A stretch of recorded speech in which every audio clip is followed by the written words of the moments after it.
हरि ओम हरि ओम।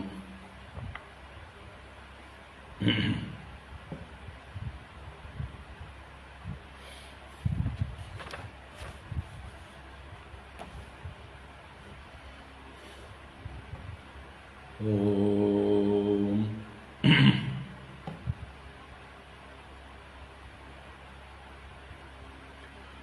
शुक्लां वरदरं विष्णुं शशिवर्णं चतुर्भुजं प्रसन्नवदनं ध्यायेत् सर्वविघ्नोपशान्तये।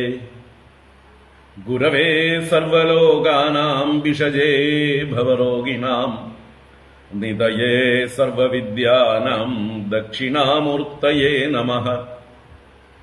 जन्माद्यस्य यतोऽन्वयादितरतश्चार्थेष्वभिज्ञस्वराट् तेने ब्रह्महृदाय आदिकवये मुह्यन्ति यत्सूरयः।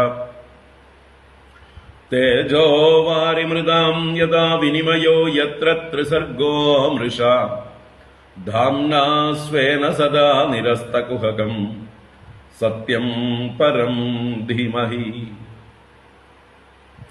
धर्मः प्रोज्झितकैतवोऽत्र परमो निर्मल्सराणां सताम् वेद्यं वास्तवमत्र वस्तु शिवदं तापत्रयोन्मूलनम्। श्रीमद्भागवते महामुनिकृते किं वा परैरीश्वरः सद्यो हृद्यवरुध्यतेऽत्र कृतिभिः शुश्रूषुभिस्तल्क्षणात्।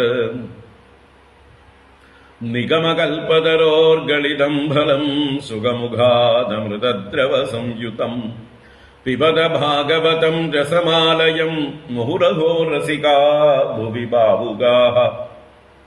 नारायणं नमस्कृत्य नरं चैव नरोत्तमं देवीं सरस्वतीं व्यासं ततो जयमुदीरयेत्। यं प्रव्रजन्तमनुपेदमपेदकृत्यं द्वैपायनो विरहकातर आजुहाव।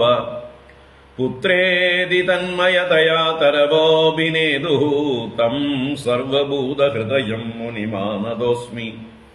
यस्वानुभावमखिलश्रुतिसारमेकम् अध्यात्मदीपमतितिदीर्षतां तमोन्दम्। संसारिणां करुणयाः पुराणगुह्यं तं व्याससूनुमुपयामि गुरुं मुनीनाम्। मूकं करोति वाचालं पङ्गुं लङ्घयते गिरिं यत्कृपातमहं वन्दे परमानन्दमाधवम्। यं ब्रह्मा वरुणेन्द्ररुद्रमरुदः स्तुन्वन्ति दिव्यैस्तवैः वेदैः साङ्गपदक्रमोपनिषदैः गायन्ति यं सामगाः। ध्यानावस्थिततद्गतेन मनसा पश्यन्ति यं योगिनो यस्यान्तं न विदुः सुरासुरगणाः देवाय तस्मै नमः। कोमलं कूजयन् वेणुं श्यामलोऽयं कुमारकः वेदवेद्यं परं ब्रह्म वासदां पुरतो मम। भूतैर्महद्भिर्य इमा पुरो विभुः निर्माय शेते यदमुषु पूरुषः। भुङ्क्ते गुणान् षोडशात्मकः सोऽलङ्कृषीष्ट भगवान् भजांसि मे।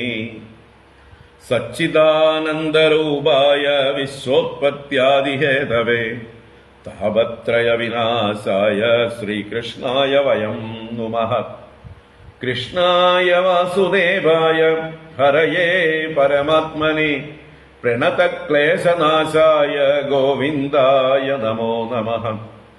कृष्णाय वासुदेवाय देवकीनन्दनाय च नन्दगोपकुमाराय गोविन्दाय नमो नमः। नमः पङ्कजनाभाय नमः पङ्कजमालिने नमः पङ्कजनेत्राय नमस्ते पङ्कजाङ्ग्रये। पीताम्बरं करविराजितशङ्खचक्रकौमोदगी सरसिजं करुणासमुद्रम् राधासहायमतिसुन्दरमन्दहासं വാതാലയേശമനിശം ഹൃദി ഭാവയാമി. വാതാലയേശമനിശം ഹൃദി ഭാവയാമി.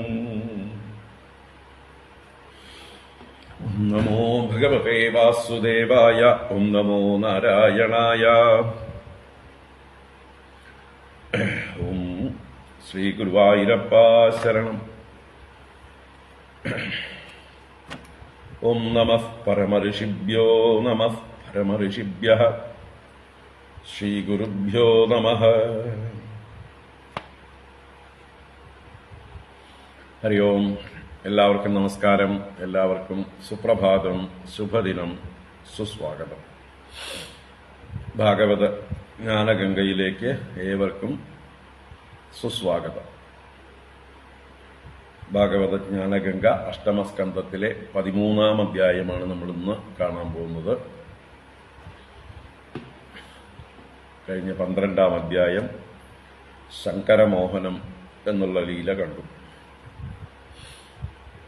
ഇനി 13-ാം അധ്യായത്തില് നമ്മൾ കാണാൻ പോകുന്നത് മന്വന്തരാനുചരിതം തുടരുകയാണ്. 5-ാം അധ്യായത്തിൽ വെച്ച് ഒരു ശാഖാചംക്രമണം നടത്തിയതാണ്. അതിനുശേഷം തിരിച്ച് മുഖ്യശാഖയിലേക്ക് അല്ലെങ്കിൽ കാണ്ഡത്തിലേക്ക് തന്നെ വരികയാണ്. അഷ്ടമസ്കന്ധത്തിന്റെ പ്രധാന വിഷയം മന്വന്തര ചരിതം പറയുകയാണ്.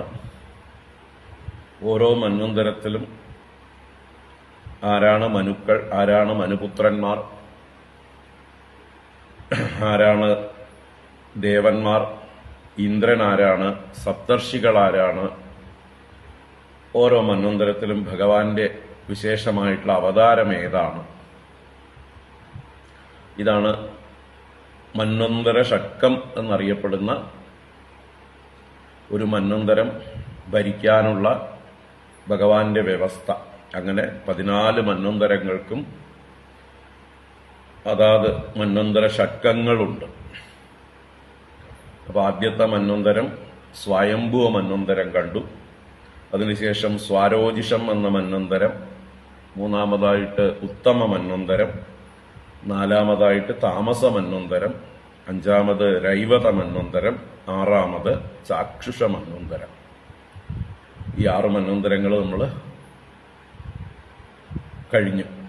ഇനി 7-ാമത്തെ മന്വന്തരമാണ് ഇപ്പോ നടന്നുകൊണ്ടിരിക്കുന്നത് എന്ന് പറഞ്ഞുകൊണ്ടാണ് അടുത്ത ഈ അധ്യായം ആരംഭിക്കുന്നത്. 7-ാമത്തെ മന്വന്തരം വൈവസ്വത മന്വന്തരം എന്ന് പറയും. അപ്പൊ ആ വൈവസ്വത മന്വന്തരവും പിന്നീട് തുടർന്ന് സാവർണി മന്വന്തരം, ദക്ഷസാവർണി മന്വന്തരം, ബ്രഹ്മസാവർണി മന്വന്തരം, ധർമ്മസാവർണി മന്വന്തരം, രുദ്രസാവർണി മന്വന്തരം, ദേവസാവർണി മന്വന്തരം, ഇന്ദ്രസാവർണി മന്വന്തരം. ഇങ്ങനെ 8 മുതൽ 14 വരെയുള്ളത് ഓരോരോ സാവർണി എന്ന് അറിയപ്പെടുന്ന മനുക്കളാണ്.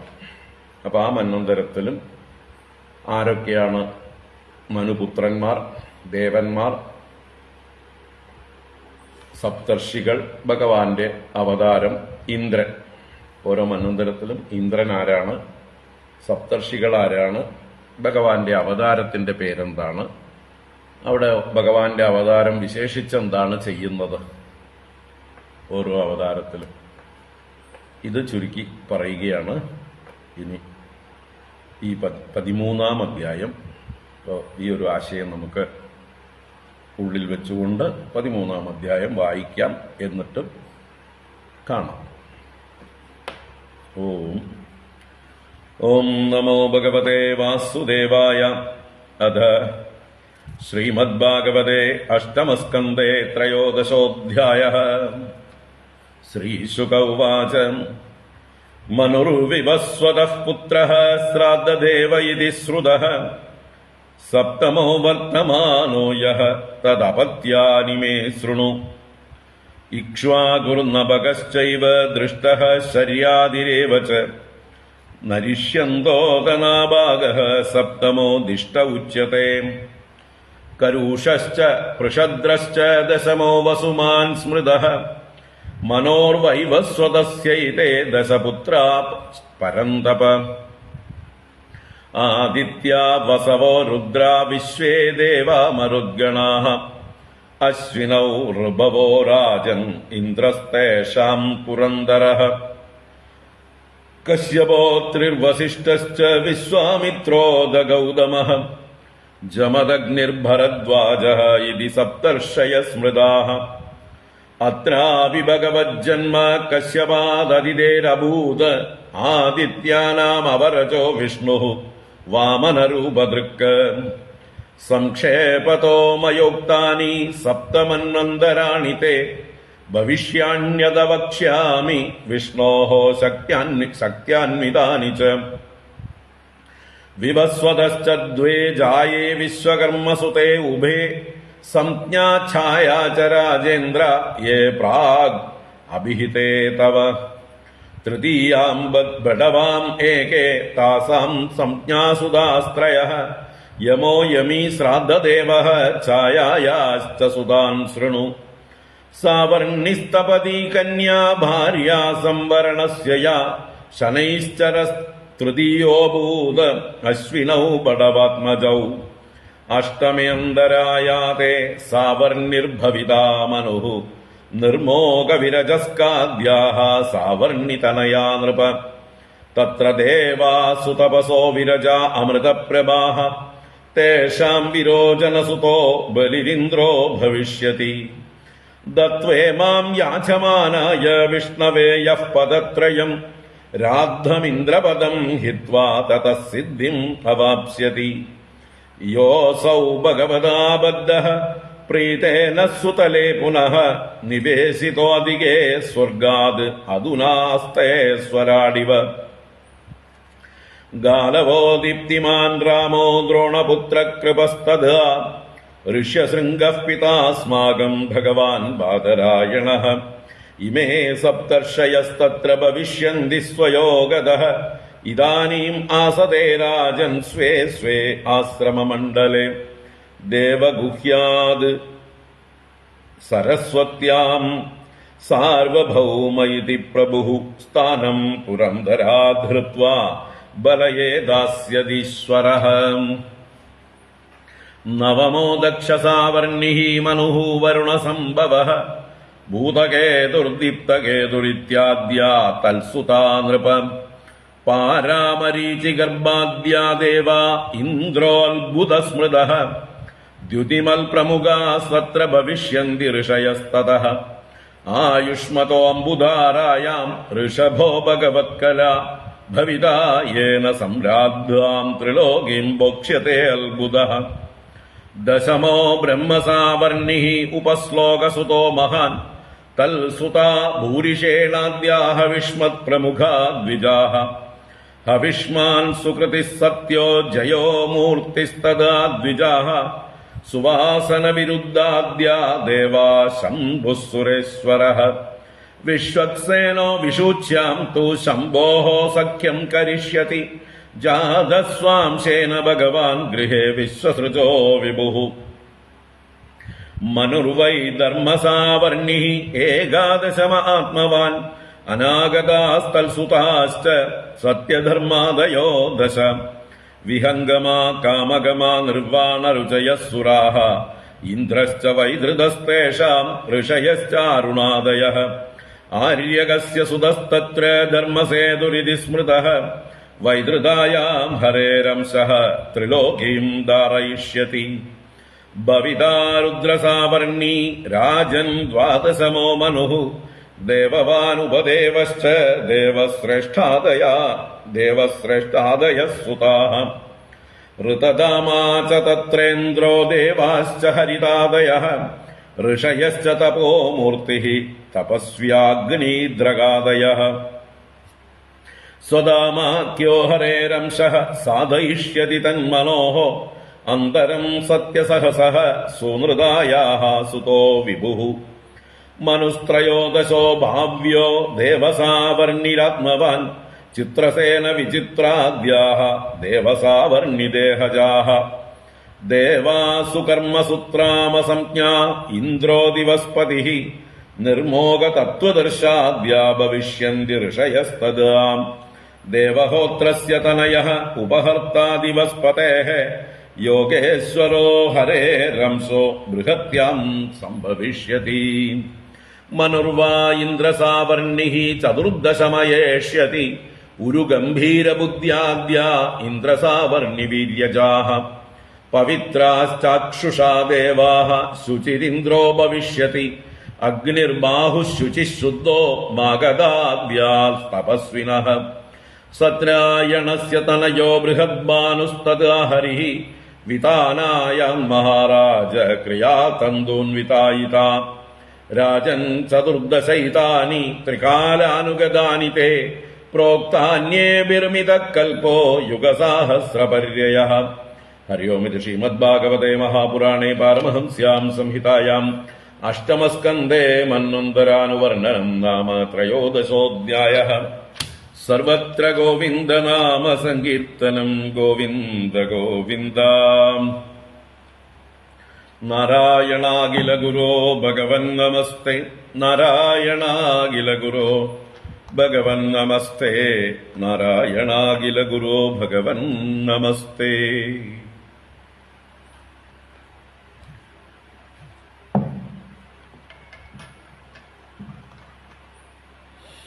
ഹരി ഓം. എല്ലാവർക്കും നമസ്കാരം. എല്ലാവർക്കും സുപ്രഭാതം, ശുഭദിനം, സുസ്വാഗതം. ഇപ്പം മന്വന്തരാനുചരിതം തുടരുകയാണ് 13-ാം അധ്യായത്തിൽ. കഴിഞ്ഞ അധ്യായത്തിൽ അവസാന ഭാഗം പാലാഴി മദനത്തിൽ മോഹിനി അവതാരമെടുത്ത് ഭഗവാൻ ദേവന്മാർക്ക് അമൃതം പാനം ചെയ്യിച്ച ആ കഥ കേട്ട മഹാദേവൻ മോഹിനി രൂപം കാണാൻ വന്നതും ആ മായാമോഹിനിയുടെ രൂപത്തിൽ ഭ്രമിച്ചതും കുറച്ചു നേരത്തേക്ക് അദ്ദേഹം എത്രയോ കാലം ഉള്ളൊരു അനുഭവം അനുഭവിച്ചു. ആ മോഹിനിയുടെ പുറകെ ഓടി അദ്ദേഹത്തിന്റെ രേതസ് സ്കലിക്കുക പോലും ചെയ്തു എന്നെല്ലാം പറഞ്ഞു. അങ്ങനെ പിന്നീട് ഭഗവാൻ മറഞ്ഞു. ആ സമയത്ത് കുറെ ഓടിയതിനു ശേഷം അതിൽ നിന്ന് പെട്ടെന്ന് തന്നെ തന്റെ അബദ്ധം മനസ്സിലാക്കി മഹാദേവൻ തിരിച്ചു വന്നു.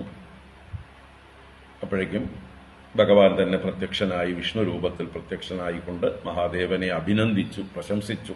അങ്ങ് ഇത്രയും വേഗം ആ മോഹത്തിൽ നിന്ന്, മായയിൽ നിന്ന് നിവൃത്തനായല്ലോ. അങ്ങ് ആയതുകൊണ്ടാണത് സാധിച്ചത്. ഭാഗ്യം. വേറെ ആരും അങ്ങനെ സാധിക്കുന്നവരല്ല. എല്ലാവരും എന്റെ മായയിൽ മുങ്ങിക്കിടപ്പാണ് എന്ന് പറഞ്ഞ് ഭഗവാൻ വിഷ്ണു മഹാദേവനെ പ്രശംസിച്ചു. അതിനുശേഷം ഭഗവാൻ അന്തർദാനം ചെയ്തു. പിന്നീട് മഹാദേവൻ പാർവതീ സമേതനായി കൈലാസത്തിലേക്ക് മടങ്ങിപ്പോകുന്നു. എല്ലാവരും കേൾക്കെ, ഋഷിമാരെല്ലാം കേൾക്കെ ഭഗവാന്റെ ആ മായാമോ എന്താ പറയുക ലീലയെക്കുറിച്ച് വർണ്ണിച്ച് ആ ഭഗവാന്റെ മായയിൽ ഞാൻ പോലും മയങ്ങിപ്പോയി. അപ്പൊ പിന്നെ സാധാരണക്കാരായ മനുഷ്യരുടെയും അസുരന്മാരുടെയൊക്കെ കാര്യം പറയേണ്ടതുണ്ടോ എന്ന് ചോദിച്ചുകൊണ്ട് മടങ്ങിയത് കണ്ടു നമ്മൾ. അങ്ങനെ ആ പാലാഴി മദനം കഥ ആരാണോ കീർത്തിക്കുകയും ശ്രവിക്കുകയൊക്കെ ചെയ്യുന്നത് അവന്റെ എല്ലാ ഉദ്യമങ്ങളും സഫലങ്ങളായിത്തീരുന്നു. ഭഗവാന്റെ കഥകൾ ഇങ്ങനെ കീർത്തിക്കുന്നത് എല്ലാ സംസാര പരിശ്രമങ്ങളെയും നശിപ്പിക്കുന്നതാകുന്നു, എല്ലാ ദുഃഖങ്ങളെയും ഇല്ലാതെയാക്കുന്നു.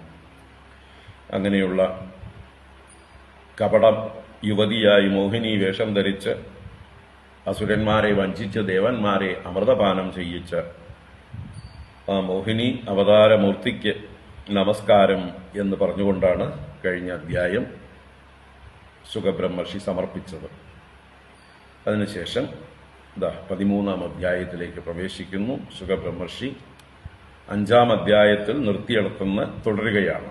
5-ാം അധ്യായത്തിൽ ചാക്ഷുഷ മന്വന്തരം പറഞ്ഞുകൊണ്ട് ആ ചാക്ഷുഷ മന്വന്തരത്തിൽ ഭഗവാൻ അജിതനായി പാലാഴി മദനം ചെയ്തു, ദേവന്മാരെ അമൃതം പാനം ചെയ്യിപ്പിച്ചു എന്ന് പറഞ്ഞപ്പോഴാണ് പരീക്ഷിത് രാജാവ് അത് വിശദമായി ചോദ്യം ചെയ്തത്. എന്ത് കാരണത്തിനാണ് പാലാഴിമദനം, എന്ത് കാരണത്താലാണ് ദേവന്മാർക്ക് ഐശ്വര്യമെല്ലാം നഷ്ടപ്പെട്ടത്, ഭഗവാൻ എങ്ങനെയാണ് പാലാഴിമദനം ചെയ്തത് മുതലായ കാര്യങ്ങൾ വിസ്തരിച്ച് കേൾക്കണമെന്ന് ആവശ്യപ്പെട്ടപ്പോഴാണ് അവിടുന്ന് തുടങ്ങി ആ കഥ വിസ്തരിച്ചത്. എന്തായാലും ആ കഥ കഴിഞ്ഞു. തുടർന്ന് പൂർവ അവസ്ഥയിലേക്ക് എന്ന് വെച്ചാൽ മുഖ്യകാണ്ഡത്തിലേക്ക് തിരിച്ചു വരികയാണ്. അല്ലെ, ഒരു മരത്തിൽ കയറുമ്പോൾ അതിൽ അനേക ശാഖകളുണ്ടാവും. ഒരു ശാഖയിൽ പോയി അതിലുള്ള ഫലങ്ങളൊക്കെ പറിച്ചു കഴിഞ്ഞാൽ പിന്നെ അവിടെ ഇരുന്നിട്ട് കാര്യമില്ല, തിരിച്ചു പോരും. എന്നിട്ട് കാണ്ഡത്തിൽ വന്ന് അടുത്ത ശാഖയിലേക്ക് കയറും. അടുത്ത ശാഖയിലുള്ള പഴങ്ങളൊക്കെ പറിച്ചു കഴിഞ്ഞാൽ അതിൽ നിന്ന് തിരിച്ച് മുഖ്യകാണ്ഡത്തിലേക്ക് വരും, വീണ്ടും അടുത്ത ശാഖയിലേക്ക് പോകും. ഇതാണ് ശാഖാചംക്രമണം എന്ന് പറയും. ഒരു മുഖ്യ കഥ പറഞ്ഞുകൊണ്ടിരിക്കുമ്പോൾ അതിനോടനുബന്ധമായിട്ടുള്ള പല കഥകളിലേക്കും ചംക്രമിച്ച് പോവുകയാണ്. മഹാഭാരത കഥ ഇങ്ങനെയാണ് ഒരുപാട് വിസ്തരിച്ചിരിക്കുന്നത്. അതിന്റെ മുഖ്യ കഥ വളരെ ചുരുങ്ങിയതാണ്, അല്ലേ? പാണ്ഡവന്മാരുടെയും കൗരവന്മാരുടെയും കഥയാണ് മുഖ്യ കഥ. പക്ഷെ അതിലൂടെ അനേക ആഖ്യായികകൾ, ഉപാഖ്യായികകൾ അങ്ങനെ പരന്ന് ചെറിയ ശാഖകളിലേക്കും ശാഖോപശാഖകളിലേക്കും ഒക്കെ പോയിട്ടാണ് 1,00,000-ലധികം ശ്ലോകങ്ങൾ മഹാഭാരതത്തിലുണ്ടായത്. അത് കവികളുടെ ഒരു രീതിയാണ്. ഏതെങ്കിലും പ്രത്യേക വിഷയം കൂടുതൽ വിസ്തരിക്കേണ്ടതുണ്ടെങ്കിൽ ആ വഴിക്ക് പോയി തിരിച്ച് വീണ്ടും മടങ്ങി വന്ന് മുഖ്യധാരയിലേക്ക് തന്നെ തിരിച്ചു വരാം. നമുക്കും മന്വന്തരാനുകഥനം എന്നുള്ള ആ മുഖ്യ കാണ്ഡത്തിലേക്ക് വരാം. ഓരോ ശ്ലോകങ്ങളായിട്ട് കാണാം.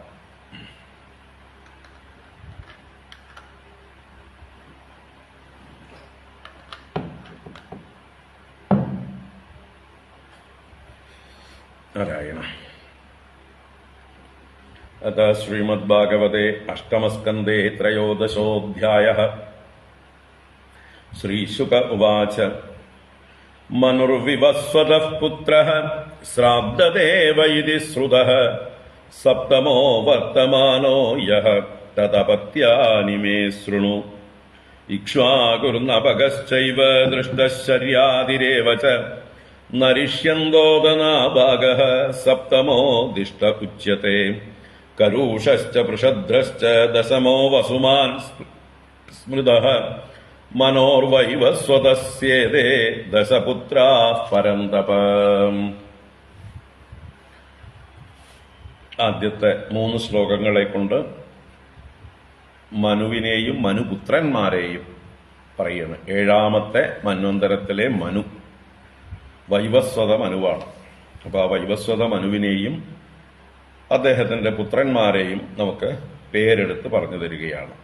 ശ്രീശുക ഉവാച മനുഃ വിവസ്വതഃ പുത്രഃ ശ്രാദ്ധദേവ ഇതി ശ്രുതഃ സപ്തമോ വർത്തമാനോ യഃ തദപത്യാനി മേ ശൃണു. സുഖബ്രഹ്മർഷി തുടരുകയാണ്. മനുഃ വിവസ്വതഃ പുത്രഃ. വിവസ്വതഃ പുത്രഃ മനുഃ. വിവസ്വാന്റെ പുത്രനാണ് മനു. ആരാണ് വിവസ്വാൻ? സൂര്യദേവന്റെ പര്യായ ശബ്ദമാണ്. അപ്പോ സൂര്യഭഗവാന്റെ അഥവാ സൂര്യദേവന്റെ പുത്രനാണ് മനുഃ. അദ്ദേഹത്തിന്റെ പേര് ശ്രാദ്ധദേവൻ എന്നാണ്. ഒറിജിനൽ നെയിം ശ്രാദ്ധദേവൻ എന്നാണ്. അദ്ദേഹം തന്നെയാണ് നമ്മളിനി മത്സ്യാവതാര കഥയില് കാണാൻ പോകുന്ന സത്യവ്രതൻ എന്ന രാജാവ്. പൂർവ കൽപ്പത്തില് പാണ്ഡ്യരാജാവായ സത്യവ്രതനായിരുന്നു അദ്ദേഹം. ഭഗവാൻ മത്സ്യാവതാരമൂർത്തിയുടെ അനുഗ്രഹം കൊണ്ടാണ് അടുത്ത മന്വന്തരത്തിലെ മനുവായി ശ്രാദ്ധദേവനായി ഭവിക്കുന്നത് എന്ന് നമ്മൾ ഈ അഷ്ടമസ്കന്ധത്തിൽ തന്നെ 24-ാം അധ്യായത്തിൽ കാണും. എന്റെ അവസാന ഭാഗത്ത് കാണും. അപ്പോ പൂർവകൽപ്പത്തിൽ അഥവാ ബ്രഹ്മാവിന്റെ ഇന്നലെ പ്രളയകാലത്ത് ഭഗവാൻ മത്സ്യാവതാരം എടുത്തപ്പോൾ അത് കാണാൻ ഭാഗ്യം ലഭിച്ച സത്യവ്രതൻ എന്ന പാണ്ഡ്യരാജാവാണ് അടുത്ത കൽപ്പത്തിലെ മനുവായി ശ്രാദ്ധദേവൻ എന്ന പേരില് സൂര്യപുത്രനായിട്ട് അവതരിക്കുന്നത്, ജനിക്കുന്നത്. ശ്രാദ്ധദേവ ഇതി ശ്രുത. അദ്ദേഹമാണിപ്പോ വർത്തമാനഃ. വർത്തമാനഃ എന്ന് പറയുമ്പോൾ പ്രസന്റ് എന്നർത്ഥത്തിലാണ്. ഇപ്പോ ഈ കാലത്ത് സപ്തമഃ, ഏഴാമത്തെ മനുവായിട്ട്. അപ്പോ സപ്തമഃ മനുഹു എന്ന് അവിടേക്ക് എടുക്കണം. സപ്തമഃ മനുഹു വിവസ്വതഃ പുത്രഃ ശ്രാദ്ധദേവഃ ഇതി ശ്രുതഃ വർത്തമാനഃ. Now he is in duty. തദപത്യാനി മേ ശൃണു. തദപത്യാനി തസ്യ അപത്യാനി, അദ്ദേഹത്തിന്റെ അപത്യങ്ങളെ കുറിച്ച് എന്നിൽ നിന്ന് കേട്ടോളൂ. അപത്യം എന്ന് പറഞ്ഞാൽ സന്തതികൾ. അപ്പൊ അദ്ദേഹത്തിന്റെ പുത്രന്മാരെ കുറിച്ച് ഞാൻ പറയാം, കേട്ടോളൂ എന്ന് പറഞ്ഞിട്ട് 10 പുത്രന്മാരുണ്ട് ഈ മനുവിന്. വൈവസ്വത മനുവിന് 10 പുത്രന്മാരുണ്ട്. അവരുടെ പേരെടുത്ത് പറയുകയാണ്. ഇക്ഷ്വാകുഹു നഭഗഃ ച ഏവ ദൃഷ്ടഃ ശര്യാദിഹി ഏവ ച നരിഷ്യന്തഃ അദ നാഭാഗഃ സപ്തമഃ ദിഷ്ടഃ ഉച്യത്തെ കരൂഷഃ ച പൃഷദ്രശ്ച ദശമോ വസുമാൻ സ്മൃതഃ മനോർവൈവസ്വതസ്യ ഇതേ ദശപുത്രാഃ പരന്തപ. ഹേ പരന്തപ, പരീക്ഷിത്ത് രാജാവേ, ശത്രുക്കളെ തപിപ്പിക്കുന്ന വീരനായ ഹേ പരീക്ഷിത്ത് രാജാവേ, വൈവസ്വതസ്യ മനോഹോ ദശപുത്രാഃ, വൈവസ്വതനായ മനുവിന്റെ 10 പുത്രന്മാർ തേ ഇവരാകുന്നു. അപ്പൊ ഈ മുകളിൽ പറഞ്ഞ 10 പേരുകൾ എന്തൊക്കെയാണ്? ഇക്ഷ്വാകു, മൂത്ത പുത്രൻ ഇക്ഷ്വാകുവാണ്.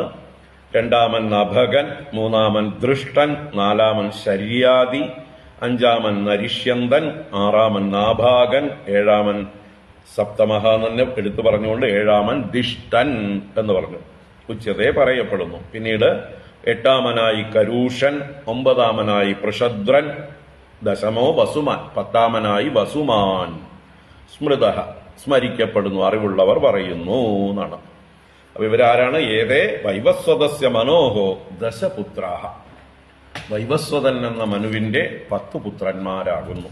ഇവരെ കുറിച്ചൊക്കെ നമുക്ക് ഇനി കൂടുതൽ ഡീറ്റെയിൽ ആയിട്ട് നവമസ്കന്ധത്തിൽ പഠിക്കാം. നവമസ്കന്ധം സൂര്യവംശം വർണ്ണിക്കുമ്പോൾ ഈ വൈവസ്വത മനുവിന്റെ വംശം തന്നെയാണ് വർണ്ണിക്കുന്നത്.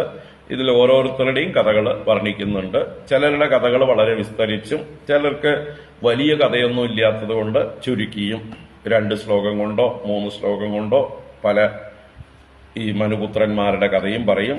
ഇക്ഷ്വാകു മുതലായവരുടെയൊക്കെ കുറച്ച് വിസ്തരിച്ച് പറയും. ഇക്ഷ്വാകു, നഭകൻ, ശര്യാദി, നാഭാഗൻ ഇവരുടെയൊക്കെ കഥകൾ കുറച്ച് വിസ്തരിച്ചും ബാക്കിയുള്ളവരുടെയൊക്കെ പേര് ചുരുക്കിയും അവരുടെയൊക്കെ കഥകൾ ചുരുക്കിയും പറയും. അപ്പോ മനുപുത്രന്മാർ ആയി. വൈവസ്വത മനുവും 10 പുത്രന്മാരുമായി. ഇനി ദേവന്മാരാരാണ്, ഇന്ദ്രൻ ആരാണെന്ന് അടുത്ത ശ്ലോകത്തിൽ പറയണം. ആദിത്യാവസവോ രുദ്രാ വിശ്വേ ദേവാ മരുദ്ഗണാഃ അശ്വിനൗ ഋഷഭോ രാജൻ ഇന്ദ്രഃ തേഷാം പുരന്ദരഃ.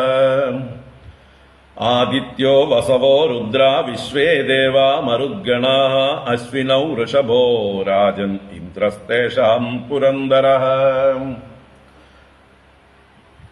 7 കൂട്ടരെ ദേവന്മാരായിട്ട് പറയുന്നുണ്ട്. പിന്നീട് ഹേ രാജൻ ഇന്ദ്രഃ തേഷാം പുരന്ദരഃ, തേഷാം ഇന്ദ്രഃ, തേഷാം ദേവാനാം ഇന്ദ്രഃ പുരന്ദരഃ. അപ്പൊ ഈ സപ്തമ മന്വന്തരത്തിൽ വൈവസ്വത മന്വന്തരത്തിലെ ഇന്ദ്രന്റെ പേര് പുരന്ദരൻ എന്നാണ്. പ്രസന്റ് ഇന്ദ്രൻ പുരന്ദരനാണ്. അപ്പോ ആരൊക്കെയാണ് ദേവന്മാരെന്ന് പറയണ? ആദിത്യന്മാർ. ആദിത്യന്മാർ എന്ന് പറയുമ്പോൾ 12 ആദിത്യന്മാർ എന്ന് പറയും. വസവഹ എന്ന് പറയുമ്പോൾ 8 വസുക്കൾ എന്ന് പറയും. രുദ്രാഹ എന്ന് പറയുമ്പോൾ 11 രുദ്രന്മാർ. പിന്നെ വിശ്വേദേവന്മാർ, പിന്നെ മരുദ്ഗണങ്ങൾ, അവരൊക്കെ എണ്ണത്തിൽ കൂടുതലുള്ളവരാണ്. മരുദ്ഗണങ്ങൾ 49 പേരാണ്. അശ്വിനൗ, അശ്വിനൗ എന്ന് പറയുന്നത് 2 പേരാണ്, നാസത്യ ദസ്രന്മാര്. ഋഷഭ, ഋഷഭൻ എന്ന് പറയുന്ന ഒരാളും ദേവന്മാരുടെ കൂട്ടത്തിൽ ഉണ്ട്. അപ്പൊ ഇവരെയാണ് നമ്മൾ 30 മുക്കോടി എന്നൊക്കെ പറയുക. ആ 30 കോടിയില് ഏകാദശ രുദ്രന്മാരും 12 ആദിത്യന്മാരും അഷ്ടവസുക്കളും ചിലര് വിശ്വേദേവന്മാർ 2 പേരെന്നെടുക്കും, ചിലര് അശ്വിനി ദേവന്മാർ 2 പേരെ 33ലേക്ക് എടുക്കും. അങ്ങനെ 33 കോടികളായിരിക്കുന്നവർ, കോടികൾ എന്നാൽ ശ്രേഷ്ഠന്മാരായിരിക്കുന്നവർ, അഗ്രത്തിൽ മുമ്പിൽ 33 പേർ, പ്രശസ്തരായിരിക്കുന്നവർ 33 പേർ, അവരെയാണ് 30 മുക്കോടി എന്ന് പറയുന്നത്. അല്ലാതെ ക്രോഴ്സ് എന്നുള്ള അർത്ഥത്തില് അല്ല. കോടി ശബ്ദത്തിനൂടെ ക്രോർ എന്ന അർത്ഥമല്ല. കോടി ശബ്ദത്തിന് അഗ്രം, ശ്രേഷ്ഠം എന്നർത്ഥത്തിലാണ്. ധനുഷ്കോടി എന്ന് പറഞ്ഞാൽ ധനുസിന്റെ കോടി, വില്ലിന്റെ അഗ്രം. മലയാളത്തിൽ നമ്മൾ കോടി എന്ന് പറയുന്നത് ശ്രേഷ്ഠമായത് എന്നുള്ള അർത്ഥത്തിലാണ്. പുതിയ മുണ്ടിന് കോടിമുണ്ട് എന്ന് പറയും, ആരും തൊടാത്തത്. മറ്റത് എന്താ പറയുക, മണ്ണാൻ അലക്കിയാൽ പോലും അത് കോടിയല്ലാതാവും അല്ലേ? അതിൽ വെള്ള കളർ പൂശിയാൽ, നീലം മുക്കിയാൽ ഒക്കെ അത് കോടിയല്ലാതാവും. കോടി കളർ എന്ന് പറഞ്ഞാൽ അതിന്റെ ഒറിജിനൽ കളറാണ്, ഒരു യെല്ലോയിഷ് അല്ലെങ്കിൽ ഓഫ് വൈറ്റ് ആയിട്ടുള്ള കളറാണ് കോടി എന്ന് പറയുന്നത്. അത് അലക്കുക പോലും ചെയ്യാത്തത്, അല്പം പോലും ആരും തൊടാത്തത്, ഫ്രഷ് എന്നർത്ഥത്തില് ശ്രേഷ്ഠം. പൂജാതി കർമ്മങ്ങൾക്കൊക്കെ കോടി വസ്ത്രങ്ങളാണ് ഉടുക്കേണ്ടത് എന്ന് പറയും, അലക്കിയതല്ല. അലക്കിയതിനെ എന്നാ പറയുക, അത് വേറെ ചില ആവശ്യങ്ങൾക്കാണ്. ശ്രാദ്ധാദി കർമ്മങ്ങൾക്കൊക്കെ വേണമെങ്കിൽ അലക്കിയത് ഉടുക്കാം. പൂജാദികൾക്ക്, ദേവപൂജയ്ക്ക് കോടിയായത് കൊടുക്കണം, ഫ്രഷ് ആയിട്ടുള്ളത് കൊടുക്കണം. അപ്പോൾ ശ്രേഷ്ഠം എന്നാണ് കോടി ശബ്ദത്തിനർത്ഥം. അതിൽ 33 പേർ ഏറ്റവും ശ്രേഷ്ഠന്മാരെന്ന് സൂചിപ്പിക്കാനാണ് 30 മുക്കോടി. അതാണ് 12 ആദിത്യന്മാർ എന്ന് പറയുമ്പോൾ 12, അഷ്ടവസുക്കൾ എന്ന് പറയുമ്പോൾ 12, 8, 20. അതിന്റെ കൂടെ ഏകാദശ രുദ്രന്മാർ 31, അശ്വിനി ദേവന്മാർ 2 പേരാകുമ്പോൾ 33, അല്ലെങ്കിൽ വിശ്വേദേവന്മാർ 2 പേരാകുമ്പോൾ 33. ഇതിലേത് മാറി എടുക്കാറുണ്ട്, വിശ്വേദേവന്മാരാണ് എന്ന് ചിലർ പറയും. മരുഗണങ്ങളെയും മറ്റ് ഋഷഭനെയും ഈ കൂട്ടത്തിൽ കൂട്ടാതെ അവര് ഇൻഫീരിയർ ആണ് കുറച്ച്. ഈ മുഖ്യദേവന്മാരുടെ കൂടെ പറയേണ്ടതില്ല, അവർ കുറച്ച് താഴ്ന്നവരാണ് എന്നുള്ള അർത്ഥത്തിൽ അവരെ മാറ്റി നിർത്തിക്കൊണ്ട് 30 മുക്കോടി എന്ന് പറയുന്നു. അപ്പോ അവരാണ് ദേവന്മാര്. ഇന്ദ്രഹ തേഷാം പുരന്തരഹ, തേഷാം മധ്യേ ഇവരുടെ ഇടയില് ഇന്ദ്രൻ, ഇവരുടെയൊക്കെ രാജാവ്, ഇവരുടെയൊക്കെ നിയന്താവ്, ഈശ്വരൻ ആരാണ്? പുരന്തരനാണ്. കശ്യപോത്രിർവസിഷ്ഠശ്ച വിശ്വാമിത്രോദ ഗൗതമഃ ജമദഗ്നിർഭരദ്വാജഃ ഇതി സപ്തർഷയ സ്മൃതാഃ. കശ്യപോത്രിർവസിഷ്ഠശ്ച വിശ്വാമിത്രോദ ഗൗതമഃ ജമദഗ്നിർഭരദ്വാജഃ ഇതി സപ്തർഷയ സ്മൃതാഃ. ഇപ്പോഴുള്ള വൈവസ്വത മന്വന്തരത്തിലെ സപ്തർഷികളാരാണ്? അതെടുത്തു പറയുന്നു. കശ്യപൻ, അത്രി, വസിഷ്ഠൻ, വിശ്വാമിത്രൻ, ഗൗതമൻ, ജമദഗ്നി, ഭരദ്വാജൻ. 7 പേര് ഇപ്പോഴുള്ള സപ്തർഷികളാകുന്നു. കശ്യപൻ, അത്രി, വസിഷ്ഠൻ, വിശ്വാമിത്രൻ, ഗൗതമൻ, ജമദഗ്നി, ഭരദ്വാജൻ. ഇതിൽ അത്രിയും വസിഷ്ഠനും സ്വയംഭൂ മന്വന്തരത്തിലും സപ്തർഷികളായിരുന്നവരാണ്. സ്വയംഭൂ മന്വന്തരത്തില് മരീച്യാദികൾ എന്ന് പറഞ്ഞപ്പോ അവിടെ അത്രിയും വസിഷ്ഠനും സപ്തർഷികളിൽ പെട്ടിരുന്നവരാണ്. അപ്പൊ അവിടെ വേണമെങ്കിൽ വസിഷ്ഠൻ, ബ്രഹ്മപുത്രനായ വസിഷ്ഠൻ, ഇപ്പോ ഉള്ള വസിഷ്ഠനെ വേണമെങ്കിൽ മിത്രാവരുണന്മാരുടെ പുത്രനായ വസിഷ്ഠൻ എന്ന് പറയാം. കാരണം വസിഷ്ഠന് പുനർജന്മം ഉണ്ടാകുന്നുണ്ട്. നിമിയുടെ ശാപം കൊണ്ട് ദേഹം നഷ്ടപ്പെട്ട് പിന്നീട് പുതിയ ദേഹത്തിൽ അദ്ദേഹം ജനിക്കുന്നുണ്ട്. അത് മിത്രാവരുണന്മാരുടെ പുത്രനായിട്ട് കുടത്തിൽ ജനിക്കുന്നതാണ് അഗസ്ത്യനും വസിഷ്ഠനും. അപ്പൊ എന്തായാലും ഇവിടെ സപ്തർഷികൾ, ഇപ്പോഴത്തെ വർത്തമാന സപ്തർഷികൾ ആരാന്ന് ചോദിച്ചാൽ സംശയമില്ല. കശ്യപൻ, അത്രി, വസിഷ്ഠൻ, വിശ്വാമിത്രൻ, ഗൗതമൻ, ജമദഗ്നി, ഭരദ്വാജൻ. തുടർന്ന് അത്രാപി ഭഗവജ്ജന്മ കശ്യപാത് അതിദേഹേ അഭൂത് ആദിത്യാനാം അവരജോ വിഷ്ണുർവാമനരൂപദൃക്.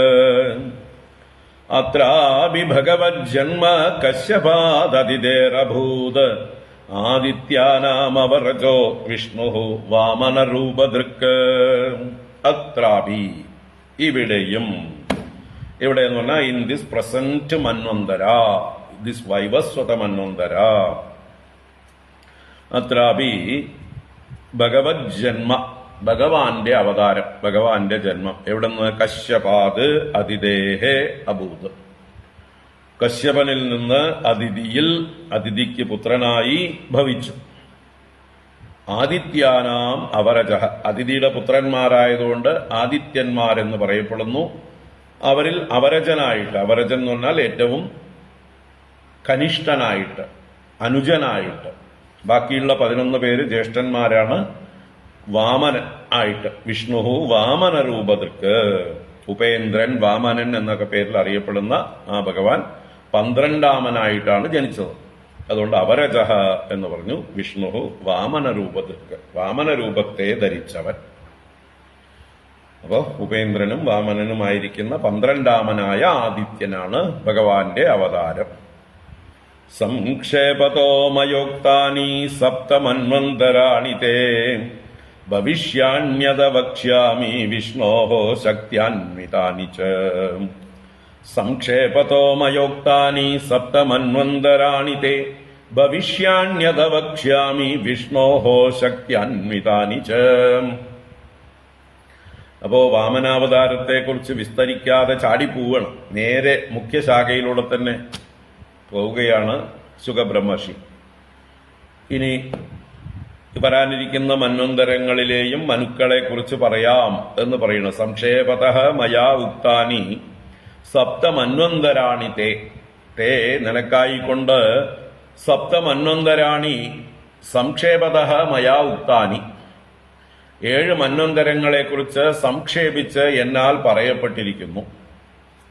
ഞാൻ നിനക്ക് ചുരുക്കി പറഞ്ഞു തന്നു. കഴിഞ്ഞ 6 മന്വന്തരങ്ങളും ഇപ്പോൾ ഉള്ള വർത്തമാന മന്വന്തരത്തിലുള്ള മനു മുതലായവരെ കുറിച്ച് പറഞ്ഞു തന്നു. ഭവിഷ്യാണി അത വക്ഷ്യാമി, അത് അനന്തരം ഭവിഷ്യാണി വക്ഷ്യാമി, ഭവിഷ്യാണി വരാനിരിക്കുന്ന മന്വന്തരങ്ങളെ കുറിച്ച് ഞാൻ പറയാം, പറഞ്ഞു തരാം. വക്ഷ്യാമി എന്താണ് അങ്ങനെയുള്ളത്? വിഷ്ണോഹോ ശക്ത്യാന്വിതാനിച്ച, ഈ മന്വന്തരങ്ങളിലുള്ള ആളുകളും വിഷ്ണുവിന്റെ ശക്തിയോടുകൂടിയവരാണ്. ശക്തിയാ അന്വിതാനി. അപ്പൊ മന്വന്തരങ്ങളിലുള്ള ഈ മന്വന്തര ഷഡ്കം എന്ന് പറയുന്ന ഭരണ വ്യവസ്ഥ ഭഗവാന്റെ വിഭൂതികൾ തന്നെയാണ്, ഭഗവാന്റെ കലകൾ തന്നെയാണ്, ഭഗവാന്റെ ശക്തികൾ തന്നെയാണ്. ഭഗവാന്റെ കൈയും കാലും ഓരോ അവയവങ്ങളുമായിട്ട് ഇവർ പ്രവർത്തിക്കുന്നു. അപ്പോ വിഷ്ണുവിന്റെ ശക്തിയോടുകൂടിയവരായ ഭാവിയിൽ വരാനിരിക്കുന്ന മനുക്കളെയും അവരുടെ കൂടെയുള്ള സഹായികളെയും കുറിച്ച് പറഞ്ഞു തരാം എന്ന് പറയുന്നു. പിന്നെ വാമനാവതാര ചരിതം 15ാം അധ്യായം മുതൽക്കാണ് വിസ്തരിച്ച് പറയാൻ പോകുന്നത്. ഇപ്പൊ ഇത് ചുരുക്കി പറയുന്നു. വിവസ്വതശ്ചദ്വേ ജായേ വിശ്വകർമ്മസുതേ ഉഭേ സംജ്ഞാഛായാ ച രാജേന്ദ്ര യേ പ്രാഗ് അഭിഹിതേ തവ. വിവസ്വതശ്ചദ്വേ ജായേ വിശ്വകർമ്മസുതേ ഉഭേ സംജ്ഞാഛായാ ച രാജേന്ദ്ര യേ പ്രാഗ് അഭിഹിതേ തവ. പിന്നെ വരാനിരിക്കുന്ന മനുക്കളെ കുറിച്ച് പറയാൻ, സാവർണി മുതലായവരൊക്കെ ആരുടെ മക്കളാണ് എന്ന് പറയാൻ വേണ്ടി പറയുന്നു. വിവസ്വതഃ സൂര്യഭഗവാന്, സൂര്യദേവന് ദ്വേ ജായേ 2 ജായകൾ, 2 ഭാര്യമാരുണ്ടായിരുന്നു. അവരാരാണ്? വിശ്വകർമ്മസുതേ ഉബേ. ഉബേ 2 പേരും വിശ്വകർമാവിന്റെ പുത്രിമാരാകുന്നു. സുതാ ഏകവചനം, സുതേ ദ്വിവചനം, 2 പേരെ സൂചിപ്പിക്കുന്നതാണ് സുതേ, 2 പുത്രിമാർ എന്ന് പറയാനാണ്. അപ്പൊ വിശ്വകർമാവിന്റെ 2 പുത്രിമാർ ഉബേ, 2 പേരും. അപ്പോ ഏടത്തി അനിത്യമാരാണ് സൂര്യഭഗവാന്റെ 2 ഭാര്യമാര്. എന്താ പേരുകള്? സംജ്ഞാ ഛായാച്ച. ജ്യേഷ്ഠത്തിയുടെ പേര് സംജ്ഞയും അനിയത്തിയുടെ പേര് ഛായയും. ഹേ രാജേന്ദ്ര, അല്ലയോ പരീക്ഷിത്തെ, ഏ പ്രാഗ് അഭിഹിതേ തവ, ഇവരെ കുറിച്ച് പ്രാഗ് മുമ്പേ തന്നെ അഭിഹിതേ തവ നിന്നോട് പറഞ്ഞിട്ടുണ്ട്. 3യ സ്കന്ധത്തില് സൃഷ്ടി വർണ്ണിക്കുന്ന സമയത്തോ മറ്റേ ഇതെല്ലാം ചുരുക്കി പറഞ്ഞിട്ടുണ്ട്. അപ്പോ വിവസ്വാന് 2 ഭാര്യമാർ, വിശ്വകർമാവിന്റെ പുത്രിമാർ സംജ്ഞ, ഛായ എന്നിവരാകുന്നു. തുടർന്ന് തൃതീയാം ബടവാം ഏകേ താസാം സംജ്ഞാ സുതാസ്ത്രയഃ യമോ യമീ ശ്രാദ്ധദേവഃ ഛായായാശ്ച സുതാൻ ശൃണു. തൃതീയാം ബടവാം ഏകേ താസാം സംജ്ഞാ സുതാസ്ത്രയഃ യമോ യമീ ശ്രാദ്ധദേവഃ ഛായായാശ്ച സുതാൻ ശൃണു. തൃതീയാം ബടവാം ഇതി ഏകേ. ഒരു ചിലർ പറയുന്നുണ്ട് സൂര്യന് 3-മത്തൊരു ഭാര്യയുണ്ട്, ബടവ എന്ന് പറയുന്നവൾ. ബടവ എന്ന് പറയുന്നത് സൂര്യന്റെ ഒരു ഭാര്യയായിട്ട് പറയണ ഈ സമുദ്രത്തിലുള്ള അഗ്നിയുടെ പര്യായമാണ്. ബടവാഗ്നി എന്നാണ് സമുദ്രത്തിൽ അഗ്നി ഉണ്ടാവുന്നത്. തിരമാലകൾ കൂട്ടിയിടിച്ച് ശക്തമായിട്ട് എങ്ങനെയാണോ മേഘങ്ങൾ കൂട്ടിയിടിച്ച് മിന്നലുണ്ടാകുന്നത്, അതുപോലെ ജലത്തിൽ നിന്നും അഗ്നി ഉണ്ടാവും. അത് സംഘർഷണം കൊണ്ട്, ശക്തമായിട്ടുള്ള തിരമാലകളുടെ കൂട്ടിയടി കൊണ്ട് നടുക്കടലുകളിൽ കൊടുങ്കാറ്റിലൊക്കെ ചിലപ്പോൾ അഗ്നി തന്നെത്താനുണ്ടാകും. അതിന് പേരാണ് ബടവാഗ്നി. അപ്പോൾ ആ ബടവ ഒരു കുതിരയുടെ രൂപം കൂടിയാണ് അതിനെന്ന് സങ്കല്പം. അപ്പോൾ അങ്ങനെയുള്ള ബടവയായിരിക്കുന്നതും സൂര്യന്റെ 3-മത്തെ ഭാര്യയാണ് എന്ന് പറയുന്നുണ്ട്. ഏകേ എന്ന് പറയുന്നതിലൂടെ ചിലര് പറയുന്നു, ഞങ്ങൾ പറയുന്നില്ല, ഞാൻ പറയുന്നില്ല കേട്ടോ. എന്താ കാരണം? ഈ സംജ്ഞയെ തന്നെയാണ് ബടവയായിട്ടും പറയുന്നത് എന്ന് അഭിപ്രായമുണ്ട്. അപ്പൊ രണ്ട് തരത്തിൽ പറയുന്നുണ്ട്. അങ്ങനെ സംജ്ഞ തന്നെയാണ് ബടവ, സംജ്ഞ തന്നെ ബടവയായി അവതരിക്കുന്നു.